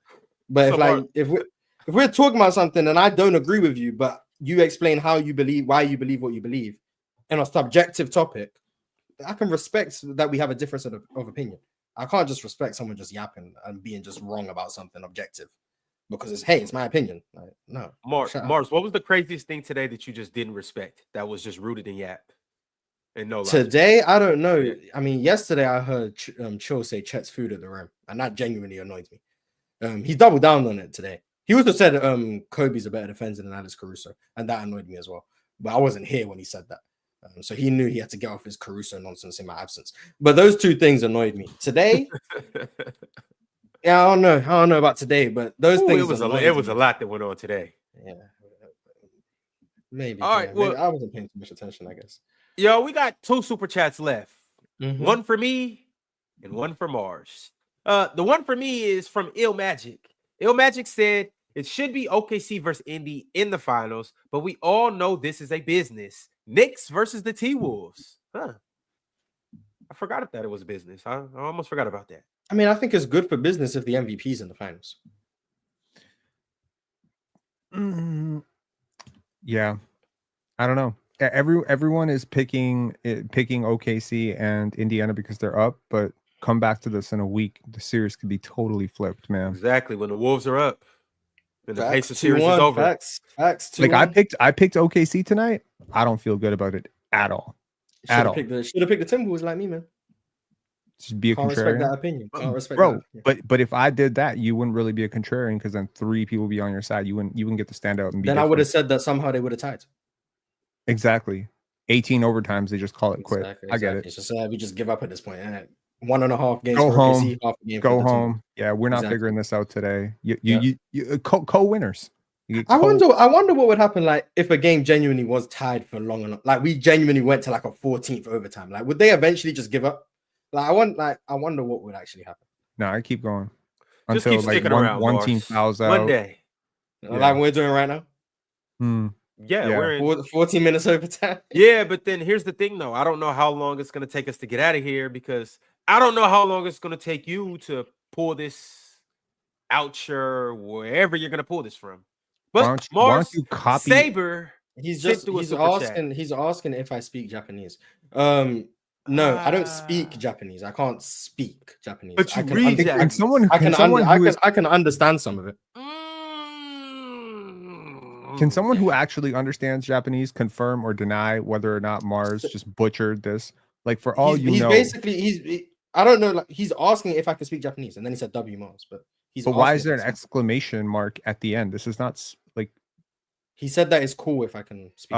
Jigsaw Puzzle said I put it on the translator. Rob, I said he said that it's cool that I can if I can speak Japanese. Keep cooking. What does it Mars. translate to directly? What does it translate Keep to? Cooking directly? Mars. I know it's him asking me if I can really speak Japanese. I don't know the list. Zigsaw, what's the exact translation though? He probably just said "eat it, hater." No, it's him Japanese. saying, "Do I speak Japanese?" Actually, I just ran it into the translator, and I have a nope. Zigsaw Puzzle, you must be using the wrong translator. So the exact translator, according to Zigsaw Puzzle, it's "Do you really speak Japanese?" Cool, W Mars. But according to my translator, it says "Quit being a front runner, Ron." All right, we'll be back tomorrow. Pin, I swear, Pin won't be here tomorrow. But we're gonna have a good show. Y'all, make sure you bring your Bibles, bring your spirits, and be ready to praise basketball because Pastor Real Talk will be here. All right, y'all. It's been a good episode, and we'll see y'all tomorrow. We out.